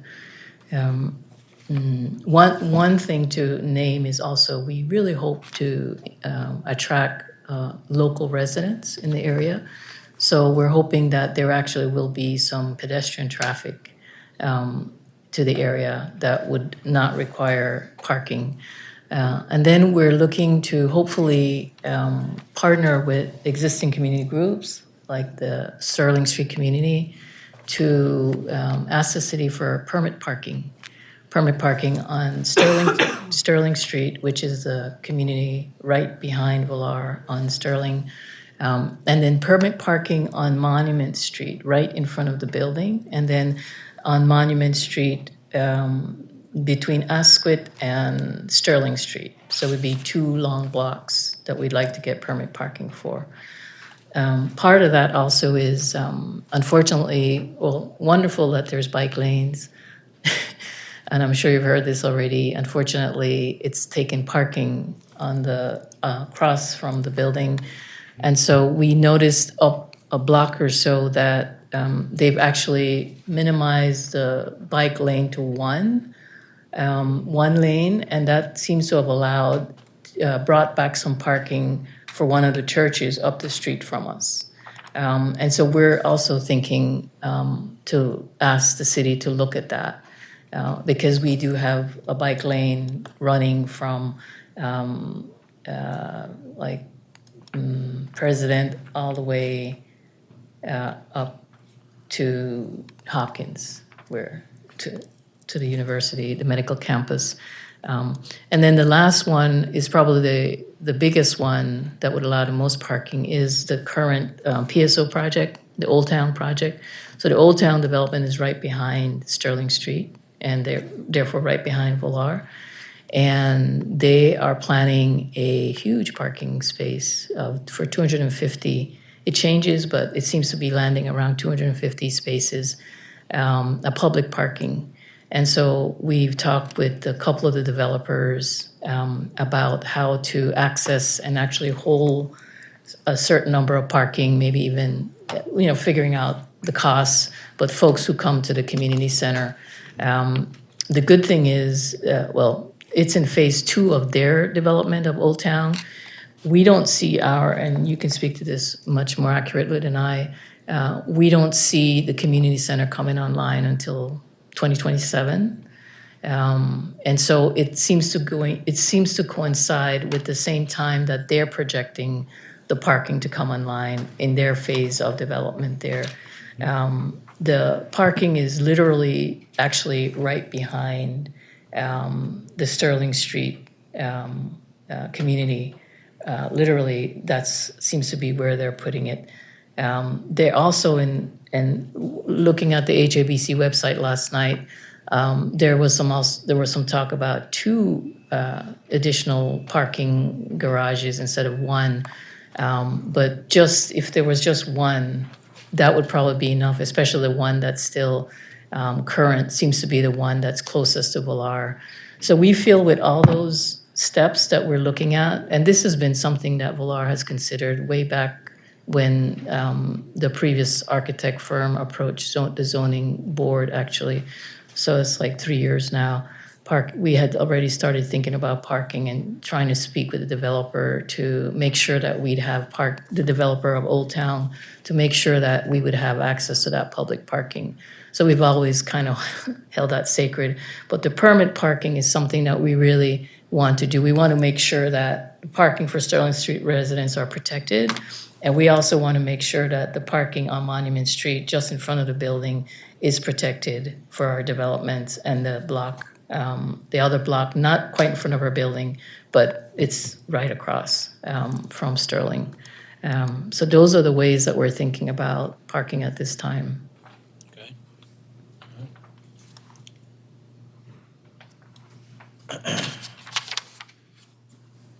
Okay. With regard to the use as a community center,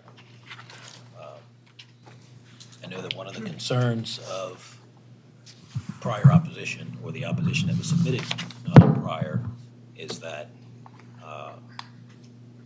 it's more of a commercial tenancy with other businesses, specific businesses that'll pay you rent for space, as opposed to community use and more, I guess, public use for the area. I think you mentioned that there would be some kind of e-work,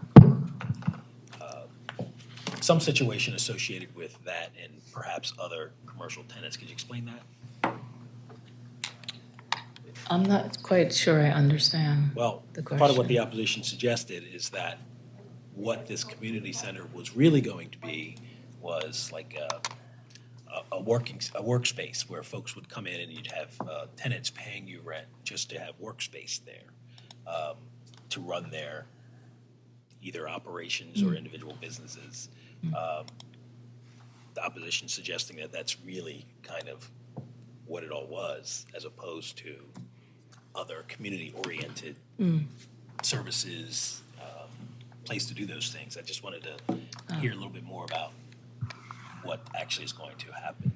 Sure, thanks for clarifying. It's going to be both. There's going to be a daycare in the basement. There's going to be a community library in the basement. There's going to be a commercial kitchen that we're hoping a lot of the residents in the nearby might do some food catering out of their housing. We're hoping that that's going to be a place where folks can come and maybe increase their capacity for catering. Hold on 1 second. Yeah. Does that present any issues? It could. So we talked about this a little bit last time. I know that we talked about a daycare. I remember Liz having this question because the word daycare center was raised first time around.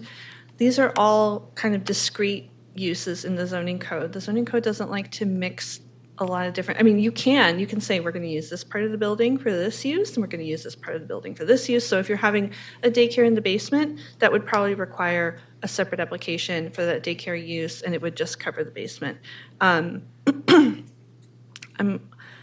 think that the commercial kitchen aspect, because this property is zoned R8, it's pretty constrained in terms of what you can use it for.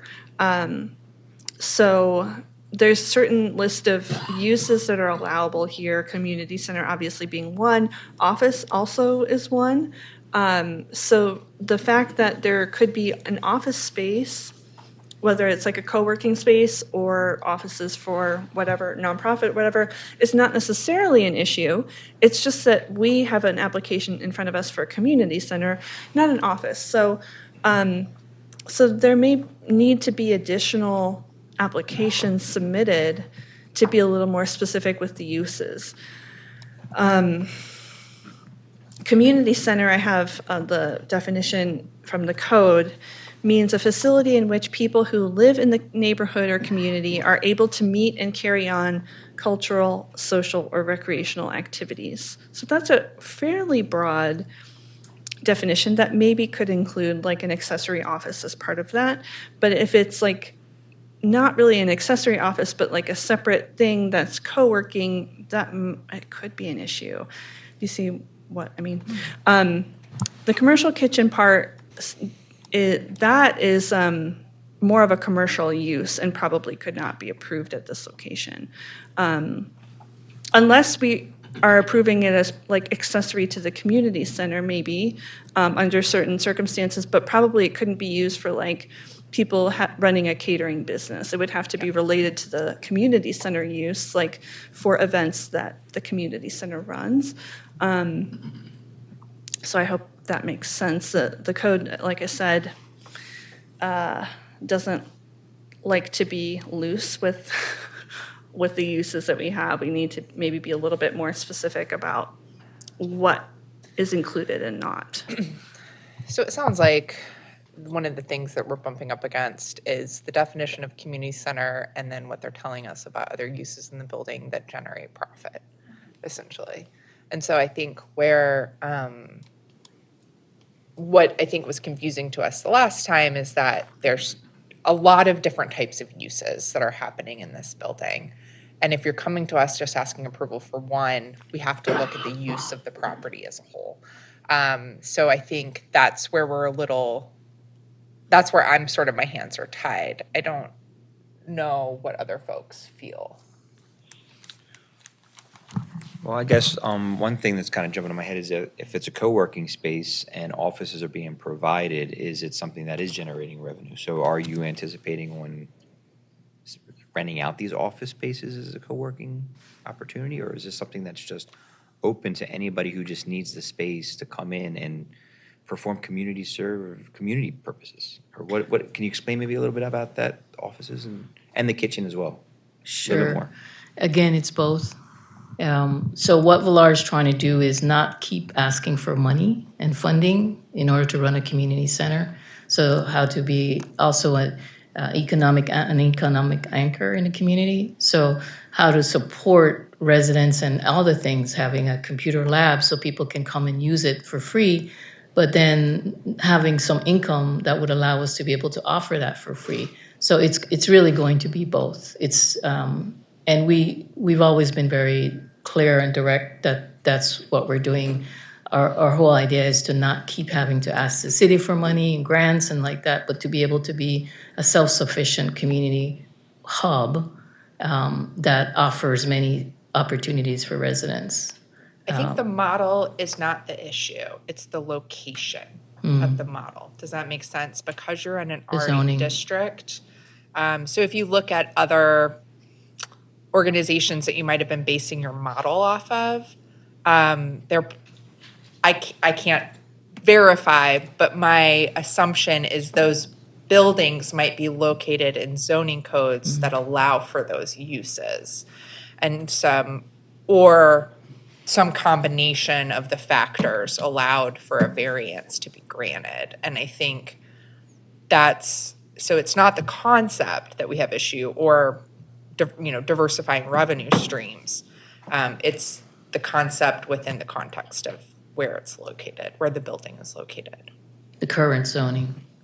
Well, and in fact, that it actually needs to meet the definition of Sure. community center. Yeah, I think that is the question, but I think as they're describing how they're programming the building, that prevents me from saying yes to a community center, because a community center could be allowed there, but some of the other uses that they're describing, and it's hard to determine, like, are we looking at this like a square footage thing, like accessory office?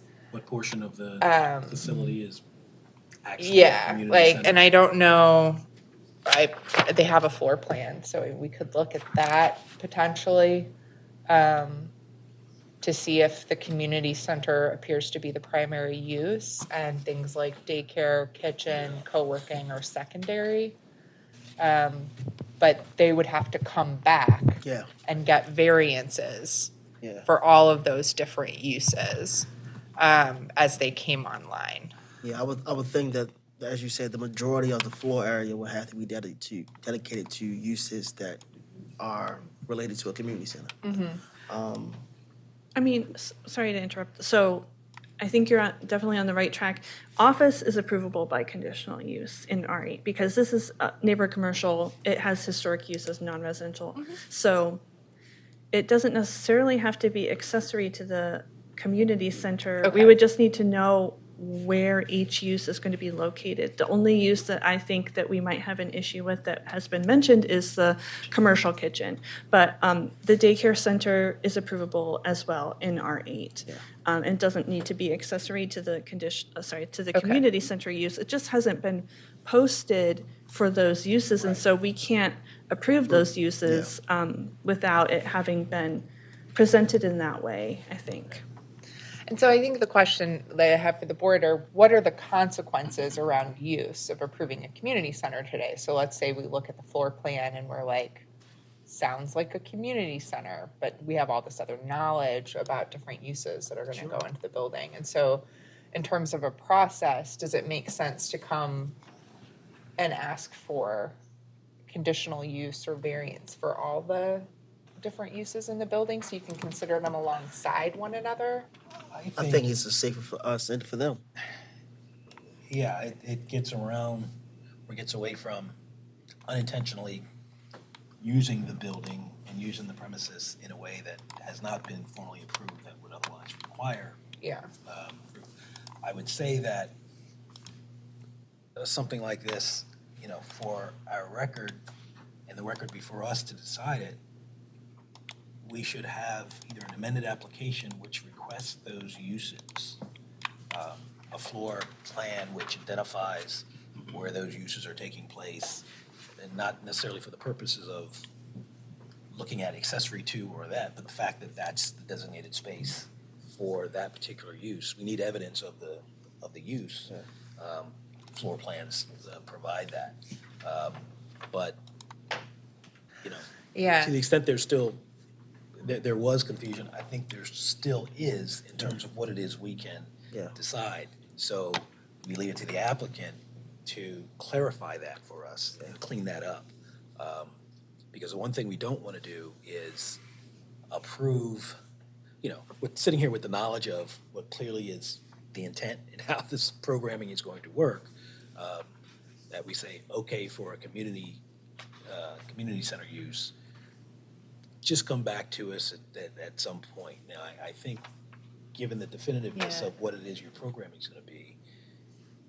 It's also the basis for the opposition, right? So I think that's also where it benefits you to come back and apply for the ability to use all of those uses in the building, because that was the main concern of the community, right? Was how it weighed out community center versus these other uses. And so what we wouldn't want to do is put us in a position where we approve community use, come to find out later all of these things that don't fall under community center use are happening, and then now the opposition you're vulnerable to that risk. And so I think coming back and asking for a decision around all of the uses alongside one another allows us to evaluate them as a whole and then either approve or deny different uses, and then that's where you can go get your UNO, your use and occupancy permit for those uses, and then you're covered and insulated from opposition because it's an approved use, regardless of if they might oppose one of the many uses of that building. Does that make sense? Yes. Okay. Procedurally, I guess, Ms. Witt, we could have them amend the application, right? Amend the application to include all those uses which you intend, and to the extent any additional variances are required, provide that as well. Can I clarify, is that a separate application for each use, or in the application, we would just be listing each use? Right, so you can just fill out the appeal form that you already filled out and be a little more specific about the uses. You don't have to apply for them each separately in a separate application. It can be listed within one application, a revised application, as long as you're clear and make sure to include all the different potential uses that you are looking for. And make sure that the floor plan shows exactly where each use will be located, because that will be important for your use permit later. First floor for this, whatever, and the floor plan needs to be fairly clear about that. And we'll need to post the property, including those uses, in order for the posting requirement to be met. Is there anything else that you all mentioned that you want to see? I think we hit it. I think just for my benefit and maybe the applicants, just going through which would be them coming for conditional use approval and which would be variance, and can any of the conditional use just be approved by the zoning administrator? No, so all conditional uses would come to us. Okay. Other than parking, I don't think they need any variances. Okay. I can send you you the applicant, not you, Liz, the table of approvable uses in R8. It is table 9401 in the zoning code, so that you can go through and look to see what we can approve. Because if it's not on that list, we can't approve it. So something like catering, or commercial kitchen, is categorized in the code as food processing light, and that use is only allowed in a commercial zoning district like C1 to C5. It's not allowed in R8, which is where we are. So again, I'll send you the zoning tables and you can take a look and make sure that the uses that you're asking for are uses that we can approve. And like I said, I think the ones we've talked about already are community center, office, daycare center. Those are all by conditional use and all approvable by us. But if there's anything else, obviously, we want to be complete. Sorry, it's 9301. I don't know why I said 9401. And then just to help clarify, as they're looking at including a commercial kitchen, that can be used for community center purposes, but different from how you might use a co-working space. There, a business is there that is generating profit. You can't do that for food service. So it would just be used for the community center space. So like, let's say somebody's having a birthday party and like you need to use the commercial. You're having like a cooking class for the community attendees at the community center, or you're serving meals to people that use the community center. That would be kind of how you wanted to gear your intention around the commercial kitchen, and you don't have to apply for any separate use for that. That would fall under your community center conditional use. Right. And potentially daycare, because daycare can have commercial kitchens as well. Right. We can approve other things that might be slightly outside as long as they're accessory to the approvable use, which I just mentioned. So, right, exactly the way you said. But it sounded like you were kind of thinking of like the ghost kitchen model where people have like home-based food businesses, and then this would provide a kitchen space for them to either expand those businesses or just use that for their,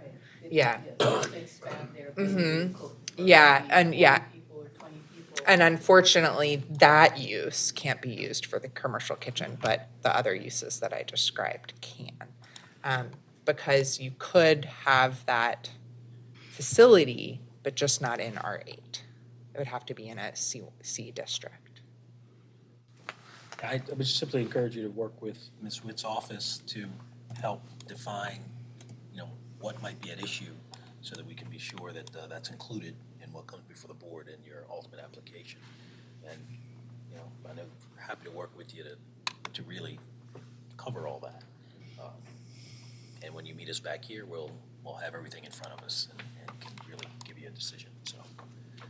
So, Ms. Witt, would we, while they're amending the application, simply postpone this matter so it's not going to be a new case number? It's not going to be a new case number. We'll keep the same case number. We'll do an amended appeal. And once they submit the updated appeal, we'll get it scheduled. But I don't want to hold us to a date right now until we get that amended application in. Okay. Sound good? All right. Thank you so much, folks. Chair, can we go off the record? Absolutely. We're going to go off the record for about 5 to 7 minutes. All right, so the relief requested here is a minimum interior side yard setback. 10 feet is required on each side. 5 feet is proposed, so it'd be a 5-foot variance. The lot is irregular in its shape. It's trapezoidal, and also there's a curved portion in the front because the street in front of the property curves. We might need to get some clarity on the site plan and the setbacks. The plan seems to show a conforming structure setback 10 feet. There was an updated site plan sent in after I sent an email yesterday. And we just need to know, does the appeal need a variance on both sides or just one? And how does the site plan relate to that interior side yard setback on each side? But that's it from me for right now. So 5-foot setback, unique trapezoidal lot on a curved roadway. Planning recommends approval.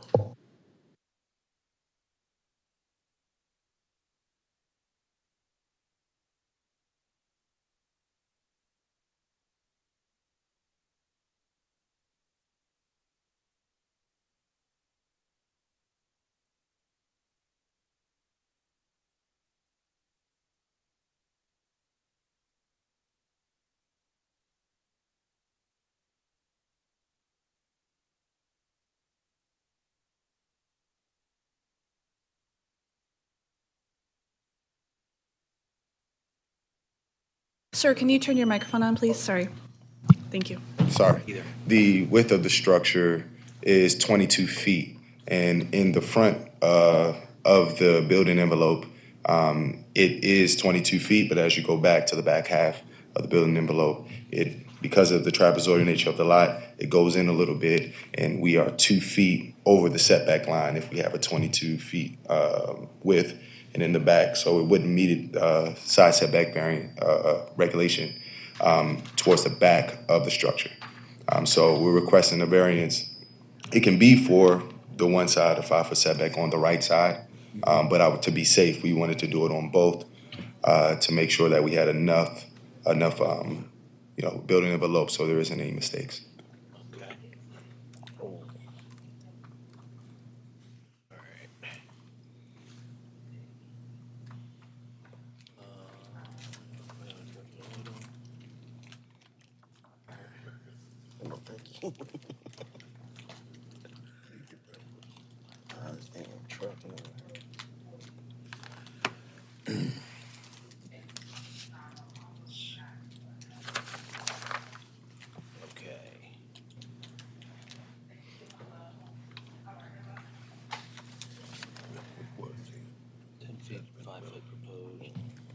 Is it going to be different? We have it down as a minimum interior side yard, 10 feet required, 5 foot proposed. What would you need on both sides? We were going to do 5 feet on each side. Each side? Yeah. Okay.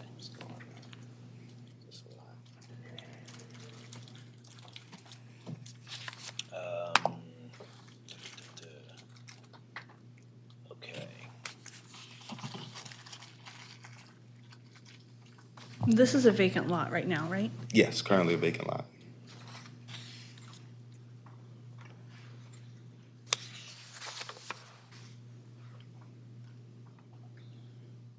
I think and maybe the board is looking at, I can give you the plan that I'm looking at. Is it the one that has the building on it? Yeah, I'll show it to you in a Yes, that second. one, yeah.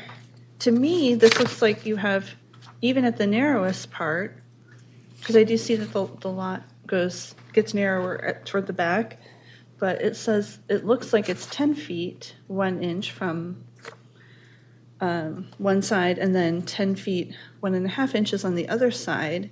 And then on the site notes, it says interior side yard, 10 feet is required, 10 feet is proposed. So I think that's why I'm confused. And I know you sent me this updated site plan, which I also included for the board.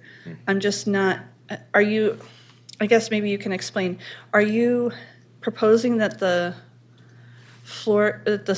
house would be expanded up to this red line? Or I'm confused about the red line, so I'm going to hand you what I'm showing you. Yeah, absolutely. I'm familiar, and so essentially on page 4, the one that does not have the building on it is what we have from the civil engineer that really shows that the lot goes 20 feet, and you'll see in the middle of it, it has 20 feet. No, it should be on page 4. It's the one before, 2 pages before that one. So it just looks like the trapezoidal lot, and then has the 20-foot in there. So the red lines on the updated thing I sent you was what we were proposed the new setback lines would be the 5 feet. We're not proposing that we expand the building width at any point in time. The 22 feet is what we would do for the structure. Just we're trying to make sure that on that site plan was just to show where the building would be and where it would be 10 feet. But as it didn't have the civil engineering points on there at that point in time. So. So you're saying the red lines are where the actual side lot lines are? That's where we would like them to be. It doesn't. I don't think that particular page was a great depiction of where our building envelope was. Just showing how wide our house is. But on the one on page 4 that doesn't have the building on it shows the exact points of our building envelope. So I think on that one you have, and it's consistent with the plat map that the city has. It says 47 feet in the front and then 41 feet and 10 inches in the back. But when you look on the one on page 4, it's 41.84 in the rear, and then I think 42 in the front. So on site was a little bit different than the actual original site plan that we have. Okay, I don't know if the board has the one that you're talking about, so I'm going to print Okay. it out and bring it down. Hold on just a second. No problem.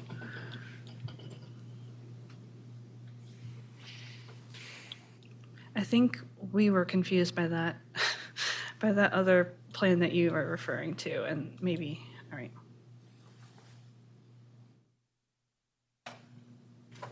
That's not what I meant to do.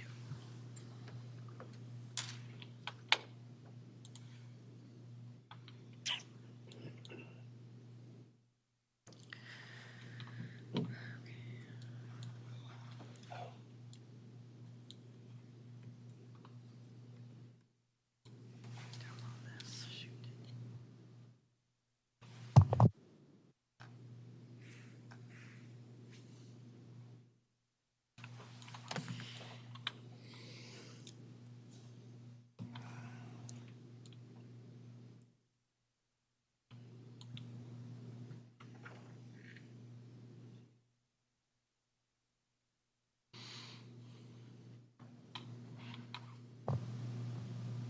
All right.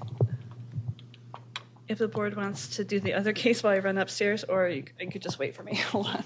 Okay. Well, just gotta give her a report.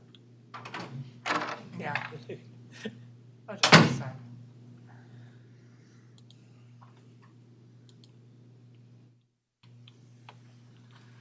We can go off the record for a minute.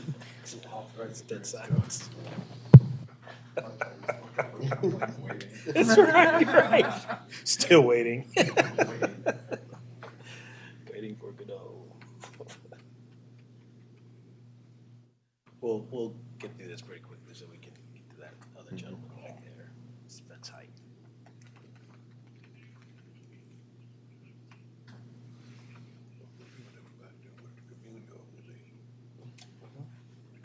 Yeah, that was against it. Yeah. I think they were very happy that we sent them back.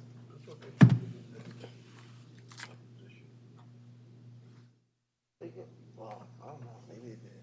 I think they would have been. They were.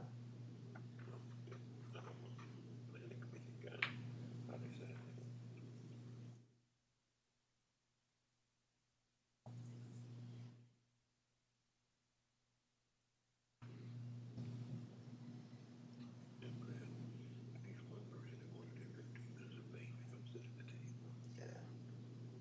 They had a lot of written testimonies.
think with the applicant, oops. We're still off. Oh, okay, sorry. You can go back on. Yes, sir. All right, sorry about that. So I think what the applicant is talking about is the fourth page that looks like this.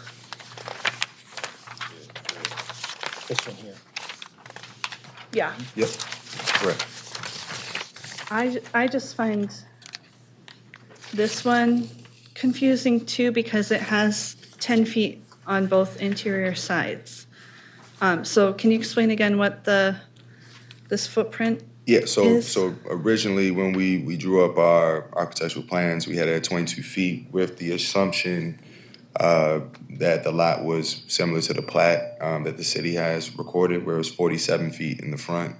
And we lost, I would say, about 5.5 feet in the front.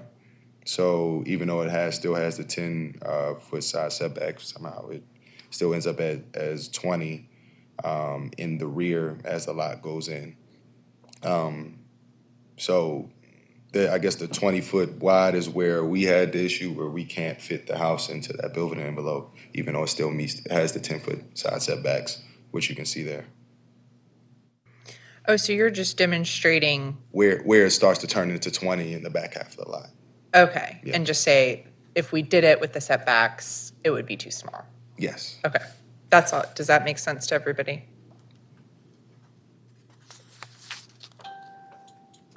You're saying this is the buildable area here. Yes, in that box is the buildable Like, area. if you complied with the setbacks, it would have to go inside of this. Yes. Yeah, it's just, I think it's just demonstrating that it's not feasible Uh-huh. if he created a building envelope that complied with the setbacks. But I don't. That is what we're trying to convey on that one in particular. And how wide is the building that you're proposing? 22 feet. 22 feet, okay. So you're explaining that you need 1 foot on each side at a minimum, Yes. but you're requesting 5 feet. Yes. Okay. Is there a reason why you would request 5 feet if you just need 1 foot on each side? I would be fine with 1 foot. We requested 5 feet just to be safe. I didn't know if there was a minimum requirement or not to request. But it's still in your intention that the home stay in the middle of the site, not on one side versus the other Exactly. side. Okay.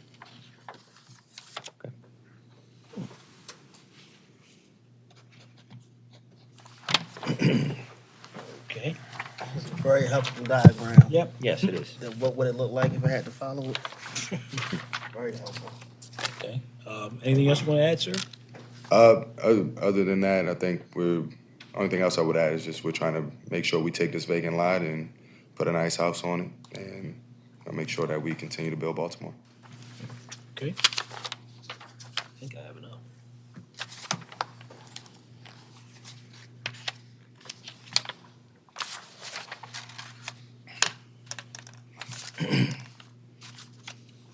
Any other questions from anyone? No? Okay. So we're here on case number 2025-008, 5205 Cuthbert Avenue. The request is construct a two-story dwelling attached, requiring variances to bulk regulations. The variance we're addressing is a minimum side yard setback. Interior side. I'm sorry, interior side yard. Setback, and the request is, are you amending the request for a 1 foot variance on? Can we do 2 feet each side? Yeah, I think it works for me. It's your application. Yeah. All right. Whatever the executive director's office says is the final request, but you're asking for 2 feet. Well, yeah, I mean, the request that he submitted in the statement of justification is 5 feet.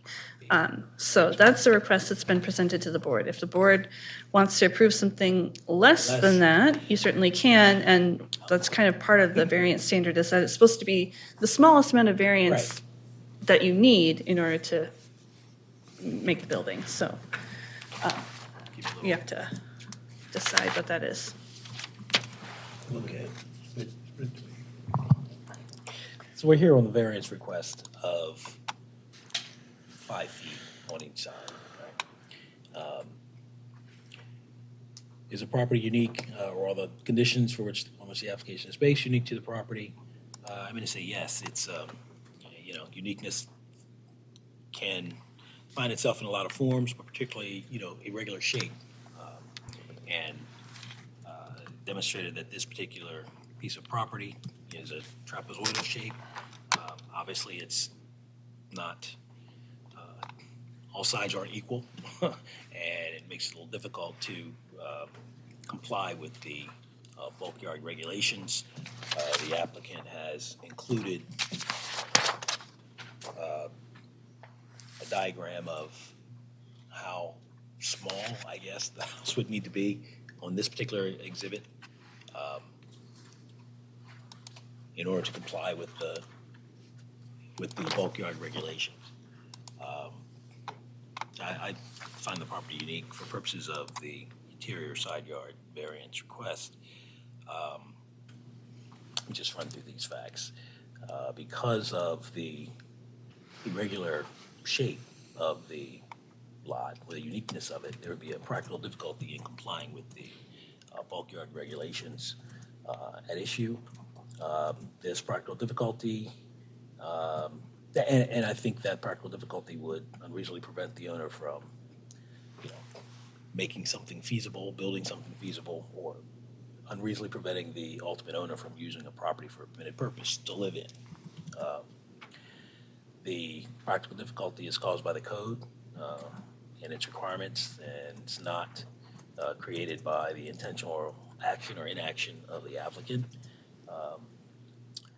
The purpose of the variance is not based exclusively on a desire to increase the value or income potential of the property, but it is really just to make it feasible to build something that is feasible for someone to live in on this irregular shaped lot.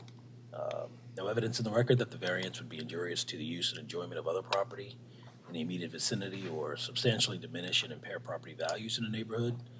I do believe the variance is in harmony with the purpose and intent of the city code. This is exactly what the zoning board is for, and variance requests, sort of the classic variance request here. Again, no evidence that the variance would otherwise be detrimental to or endanger the public health, safety, or welfare, or be in any way contrary to the public interest. So I'm a yes for what is asked for in the application. I'm also a yes. I vote yes. I'm a yes. I'm a yes. So how much of a variance was that? 5? 5. On each side? Yes. Okay. All right, thanks so much. Thank you, guys. Thank you for that errand, Ms. Witt, that you ran. Sorry about that. Misplaced that diagram. All right. Finally, case number 2025-012, 721 Newington Avenue. It's an R8 zoning district. E&K Financial LLC is the applicant. And this is a request to construct the fence in the backyard 8 feet in height, requiring variances to bulk regulations, correct? Correct. All right, let's get the witness sworn. Do you swear or affirm under the penalty of perjury that the answers to the truth, the truth, and nothing but the truth? Yes, I do. Can you go ahead and state and spell your full name correct? Emmaus Ferdinand, EMMAUS, and last name is FERDINAND. All right, I'll hear from staff and planning. Planning doesn't have a report.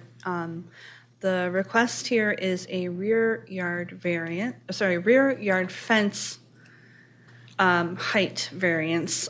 6 feet is allowed in the rear yard, 8 feet is proposed, and 8 feet already exists, so it'd be a 2-foot variance to the height of the fence. This is a fence height that basically applies everywhere in the city, in the rear yard of any residential property. So the board needs to find uniqueness and practical difficulty here. There wasn't a lot in the application itself, so the board is going to need to figure that out in order to approve a variance. I believe the fence has already been built, and justification is the kind of thing that we hear quite a bit with fences is that, the fence is needed for security. And that's it from me. Okay. Okay, Mr. Ferdinand, let's tell us about your request for a fence and why. Yes, so there is some uniqueness to our property. So first thing is, like she mentioned, the crime rate in the area. It is a transitional area, but it's still pretty high. Just recently, even last week, there were 2 auto thefts.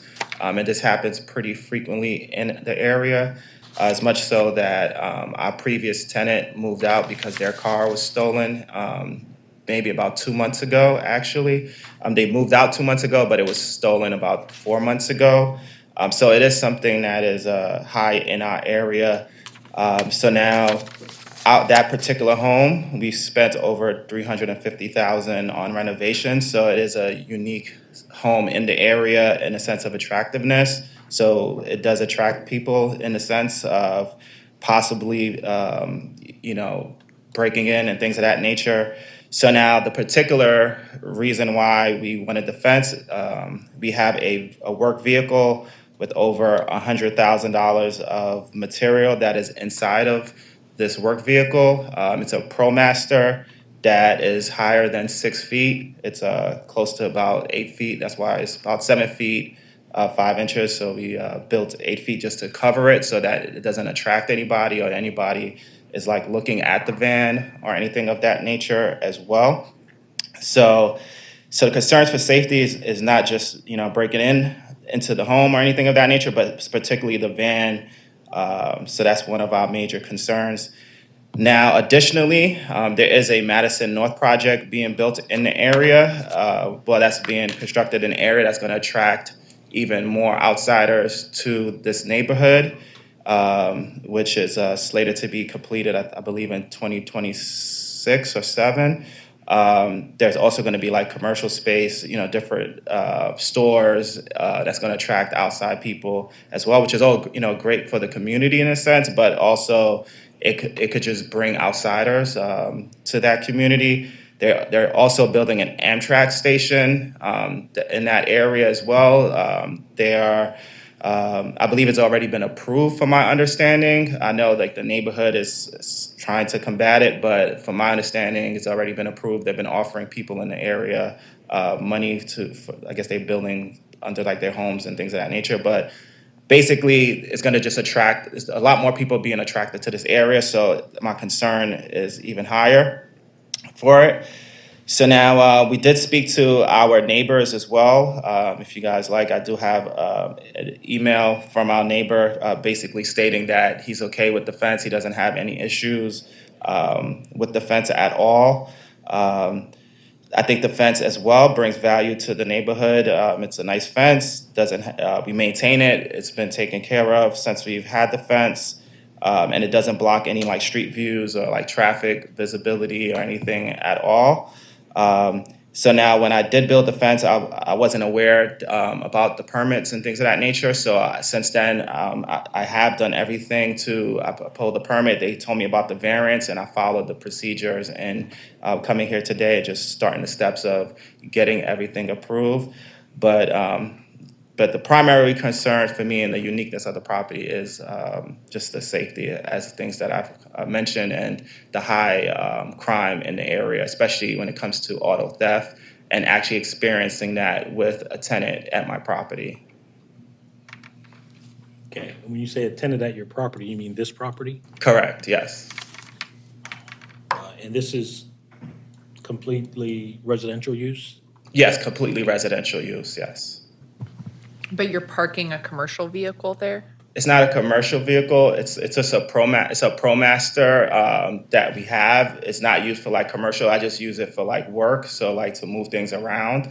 But it's not a commercial. Actually, like it's not labeled as a commercial vehicle at all. Okay.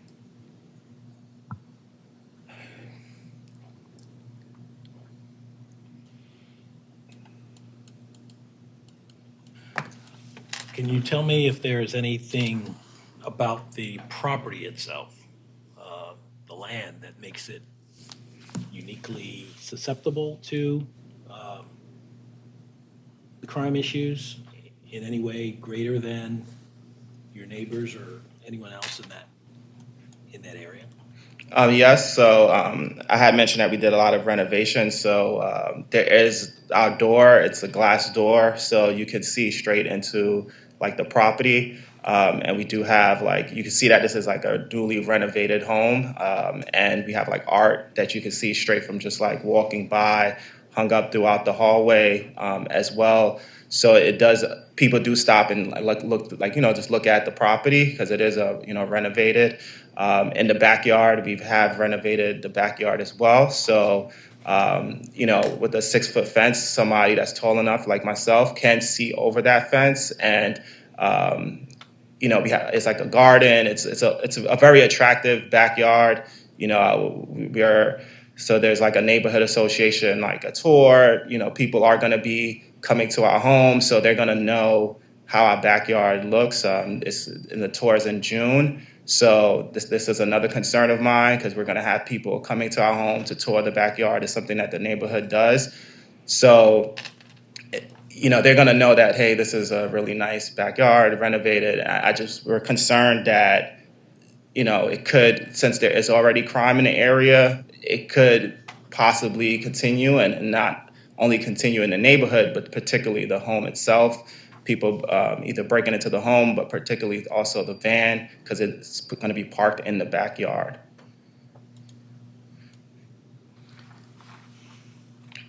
Well, I think one of the things, not one of the things, but what you're describing are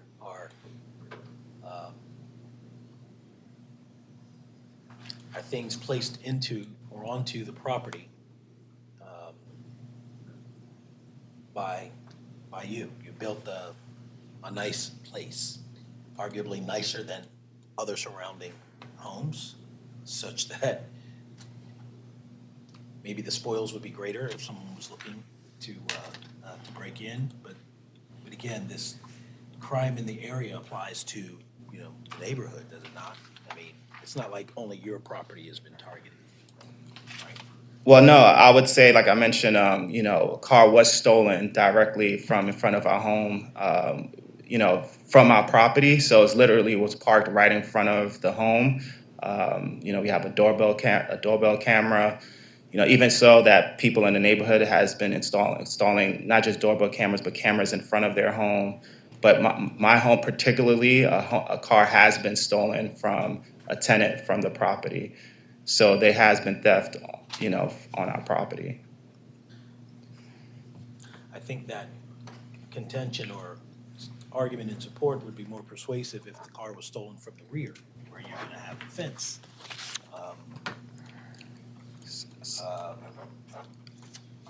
I guess with that being, I understand what you're saying. So that's why we don't want to park the car in the front of the home, and we built a fence in the backyard is to protect the car, because in the neighborhood there's there's very limited parking. If I could say, mention, usually there's no parking in front of the home, so we usually have to park it in the backyard. So building the fence protected the actual, you can say, property.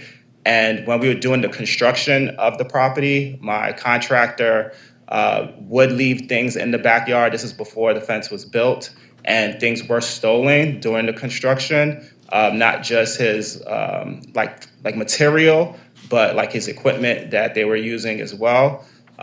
He even recommended me that he couldn't continue working on the property until I installed cameras and got Xfinity internet to connect to protect to have some type of, video surveillance when he was working on the property. So they have been.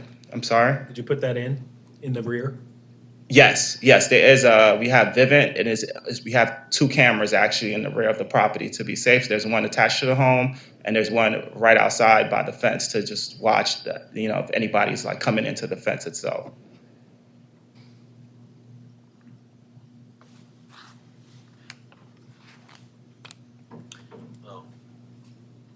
Would you agree that the property that the subject property, your property, is generally the same or similar in size and shape configuration of the lots as the other properties in your, certainly on your block or next door, on either side of you, but also just in the neighborhood generally? No, I think my square footage, I believe, is a little higher than the homes in the in the area. Not by a lot, I think by maybe 400 square feet. So I would say that it's a little bigger. And then there's also, we have a three-story deck in our backyard, which separates us from other properties as well. So when you walk in the backyard, you can see that this is like a nice deck, 3 stories. Did you build that deck? Not myself, no, the contractor. Well, Oh yes, built for you. Yes, correct. You didn't buy it with the deck there? No, it was when we did the renovation. Each floor has its a backyard deck. I mean, I think what you're suggesting is that you improve the property to the degree that it becomes attractive to anybody looking to, engage in that, engage in some theft or other crime. Yeah, I'm sorry. Go ahead. And that is not the uniqueness that we need to find associated with the property. It's something. I mean, for example, I'm not going to give you an example. The shape, there's no uniqueness about that. The size, relatively, whether yours is ultimately 200 to 300 square feet bigger, generally at or about the same size. Everybody in the area is, susceptible to the criminal activity, like you. That's why I asked you, is there something about your property, what's behind it, what's near it that might present a greater danger to your property than anybody else, other than what you bring to the property, an expensive vehicle? Well, yes. To answer your question, I think it's not just what I've built on the property, and these are not renovations where it's like outlandish or anything. It's just predicting like this is going to be a nice neighborhood. They're doing a lot of renovation, so we're just helping, doing our part to build Baltimore, and just doing renovations that I feel like is a fair, just typical attraction to the neighborhood. Regardless of what it is, you built it. Correct, but the things that our home is in the middle of the block that has an alleyway that is accessible to the public. So this is a public alley that's not like fenced or blocked. And so in that respect, it's like other alleys in the city, right?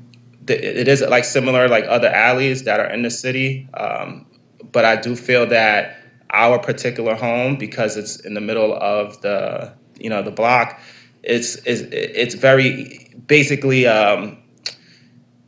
it's accessible by multiple different types of people that are in that back alley area, and at the same time, there's like this was already pre-existing. Is like I guess you could say like like a fireplace kind of in that backyard area as well. That kind of sticks out, so you can see that there's a fireplace in this backyard. I think the previous owner had like a stone fireplace built that we just painted. So there is some uniqueness to our backyard and to our specific property, and that none of the other properties have. That I do feel like that attracts people. Not particularly only the things that I've built, but things that were already at the property and specific to our property as well.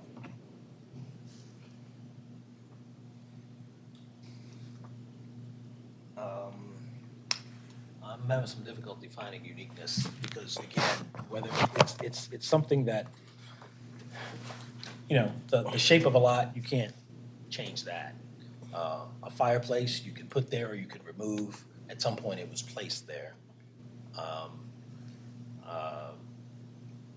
mean, other people may, in fact, have nice things in their backyards, too. And I would also say that, you know, in some cases we've had where the applicant has been able to show that because of where my property is situated, let's say it's at the mouth of the alley, so that you didn't have to a perpetrator didn't have to go all the way down in the middle of the block and do some nefarious deeds and then come out. Or it's particularly provides some particular cover, for example, that you could, you know, do some dirt, steal some things, and be hidden for a period of time. And I'm just not seeing that in terms of the kinds of cases we see where, you know, you're trying to demonstrate that it's different. You know, the more you identify what it is you put there, or it's you know, it's not a permanent fixture, or it's, you know, not a part of the land. The more you demonstrate that the uniqueness was created by the alleged uniqueness was created by the applicant. The only thing I would also mention is that we don't have our middle area of our alley don't have street lights as well, which I guess the further homes have street lights. So it is darker, and there's like right across your street, there's, I've been complaining about it to the city, but there's a huge tree that hasn't been taken care of, that has like vines. It's basically making it even darker in that alleyway and like where my home is. So there's no light in that area. And so because of not just the tree, but because of lack of street lights in the 5 to 8 homes that are right in the middle area of the alley, they're more so towards the ends of the alley, and the tree covers, you know, the backyard even more. That I've been, if you look at 311, I've made complaints to the city about it, and nothing has been taken care of because I think it's connected to the light poles and it like wraps around. So, you know, it does, to answer to one of these that you mentioned, there's less light in that area. So it does create some danger as well, just because of that.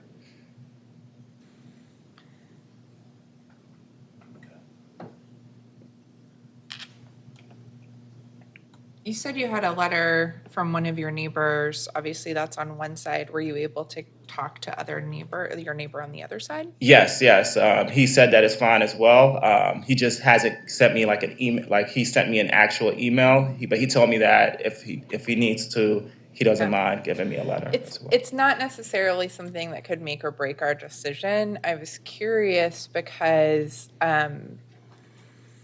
when we can't find uniqueness, and saying that like your property is very similar to the others, you have other houses mid-block that also have, you know, the same scenario happening in the back.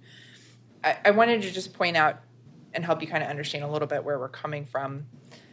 If you didn't pull a permit, do you know how you ended up getting a violation? Because I'm assuming you got a notice and then you wanted to course correct.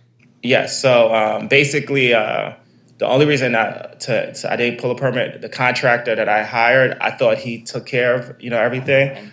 So when I did find out was because one of the neighbors that lived next door is building like a huge deck. Another thing that attracts people as well.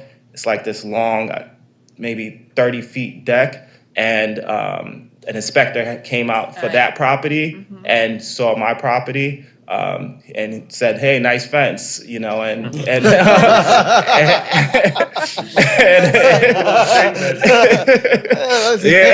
that was some bad luck. So that's exactly how it happened. Yeah, so for me, I'm having a hard time finding uniqueness. I understand where you're coming from. Where we have to go to is precedent and legal standards. So we can't make decisions outside of the legal standards that constrain our decision. So it's not objective we have to find the legal findings of fact. And so I'm not seeing it in this instance. I've been trying to think about how relevant the renovation should be to our analysis of uniqueness.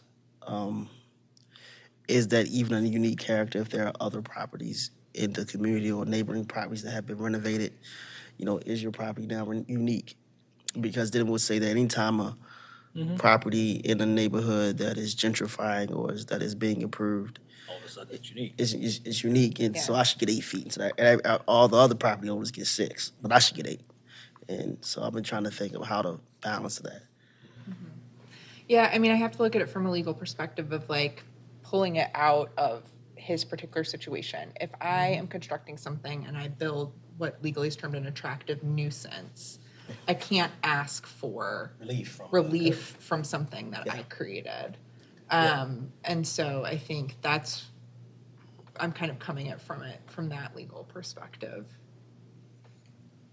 Again, I would just mention prior to all the renovations, I'm talking about when the house was like almost like a shell, not a shell, but just not attractive at all. My contractor belongings was being stolen, from the backyard.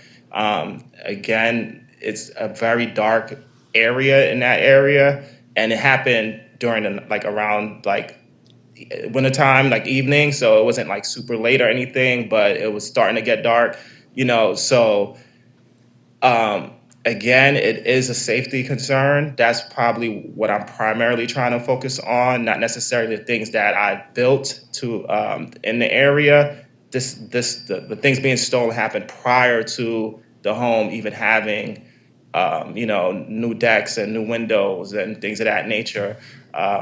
Unfortunately, that condition is not unique. Like the condition of feeling unsafe or experiencing crime in your backyard is not something that's unique to that property. It can happen. I bet if we went around the block in Reservoir Hill, lots of neighbors have had stuff stolen out of their backyard. And so we get this request a lot. People have experienced crime. They've been victims of crime. They want to create additional security for their home. I'm sympathetic to that. It's just not the legal precedent that we have to follow. Because what could happen is, let's say we decide to let you keep your 8-foot fence. If somebody else came and asked for an 8-foot fence, and then we kind of say, well, in this case, we don't really think it's the same. But that person could appeal to the court and demonstrate that we've made a similar decision in the past. And so when we make these decisions, we have to sort of look into the future as well. How do we stick to the letter of the law when we make these decisions so that we don't open residents up to risk and we don't open this body up to risk as well. So that's where our hands often get tied. It's not being unsympathetic to your situation. It's just having to interpret the law and apply that to our decision making. Yeah, and another, for example, as opposed to like you're here for a variance and you cite a condition that is, far less than ideal. It's darker in that area. What else could you do as opposed, instead of getting a variance to allow an 8-foot fence?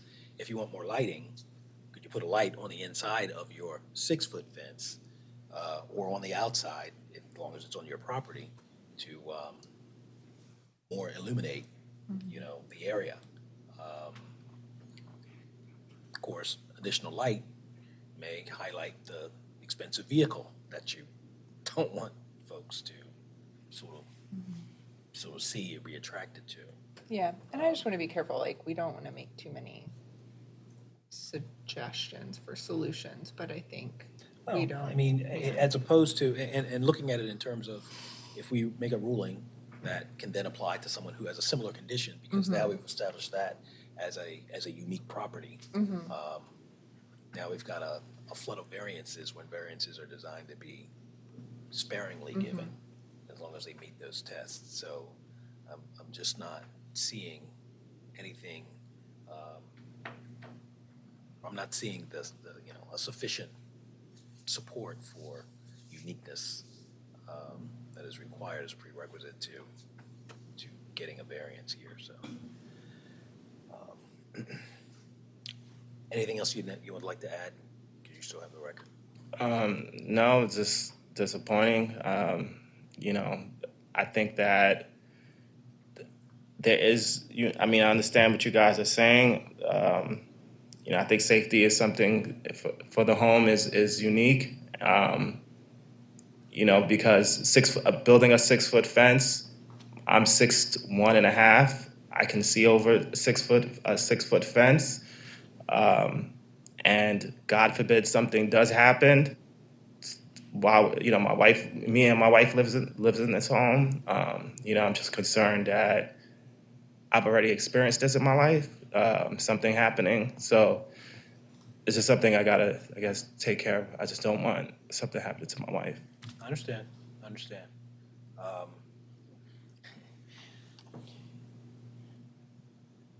Give them an opportunity to come up with something unique. I don't know where it would go. But I don't know, other than adding something artificial, I don't see where it could be. Okay.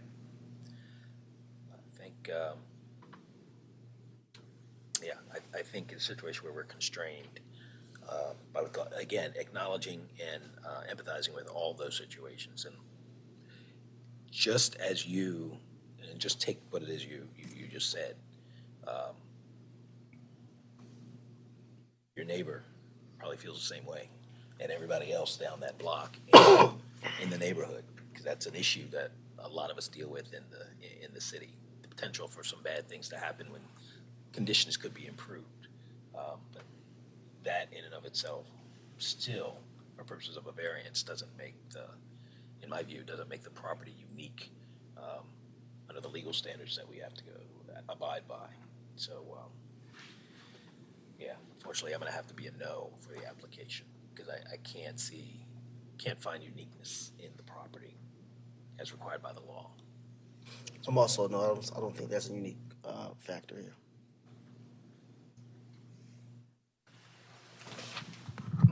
Much as I hate to say it, I have to say no too. But just to clarify things so you make sure you understand it, we're dictated and handcuffed by law. So if we can't find a way to give it to you, it's not legal. So we have to vote in the way we're handling the situation today. Nothing personal. Yeah, and I agree, but I'm also going to have to be a no. Sorry. Same, I'm a no.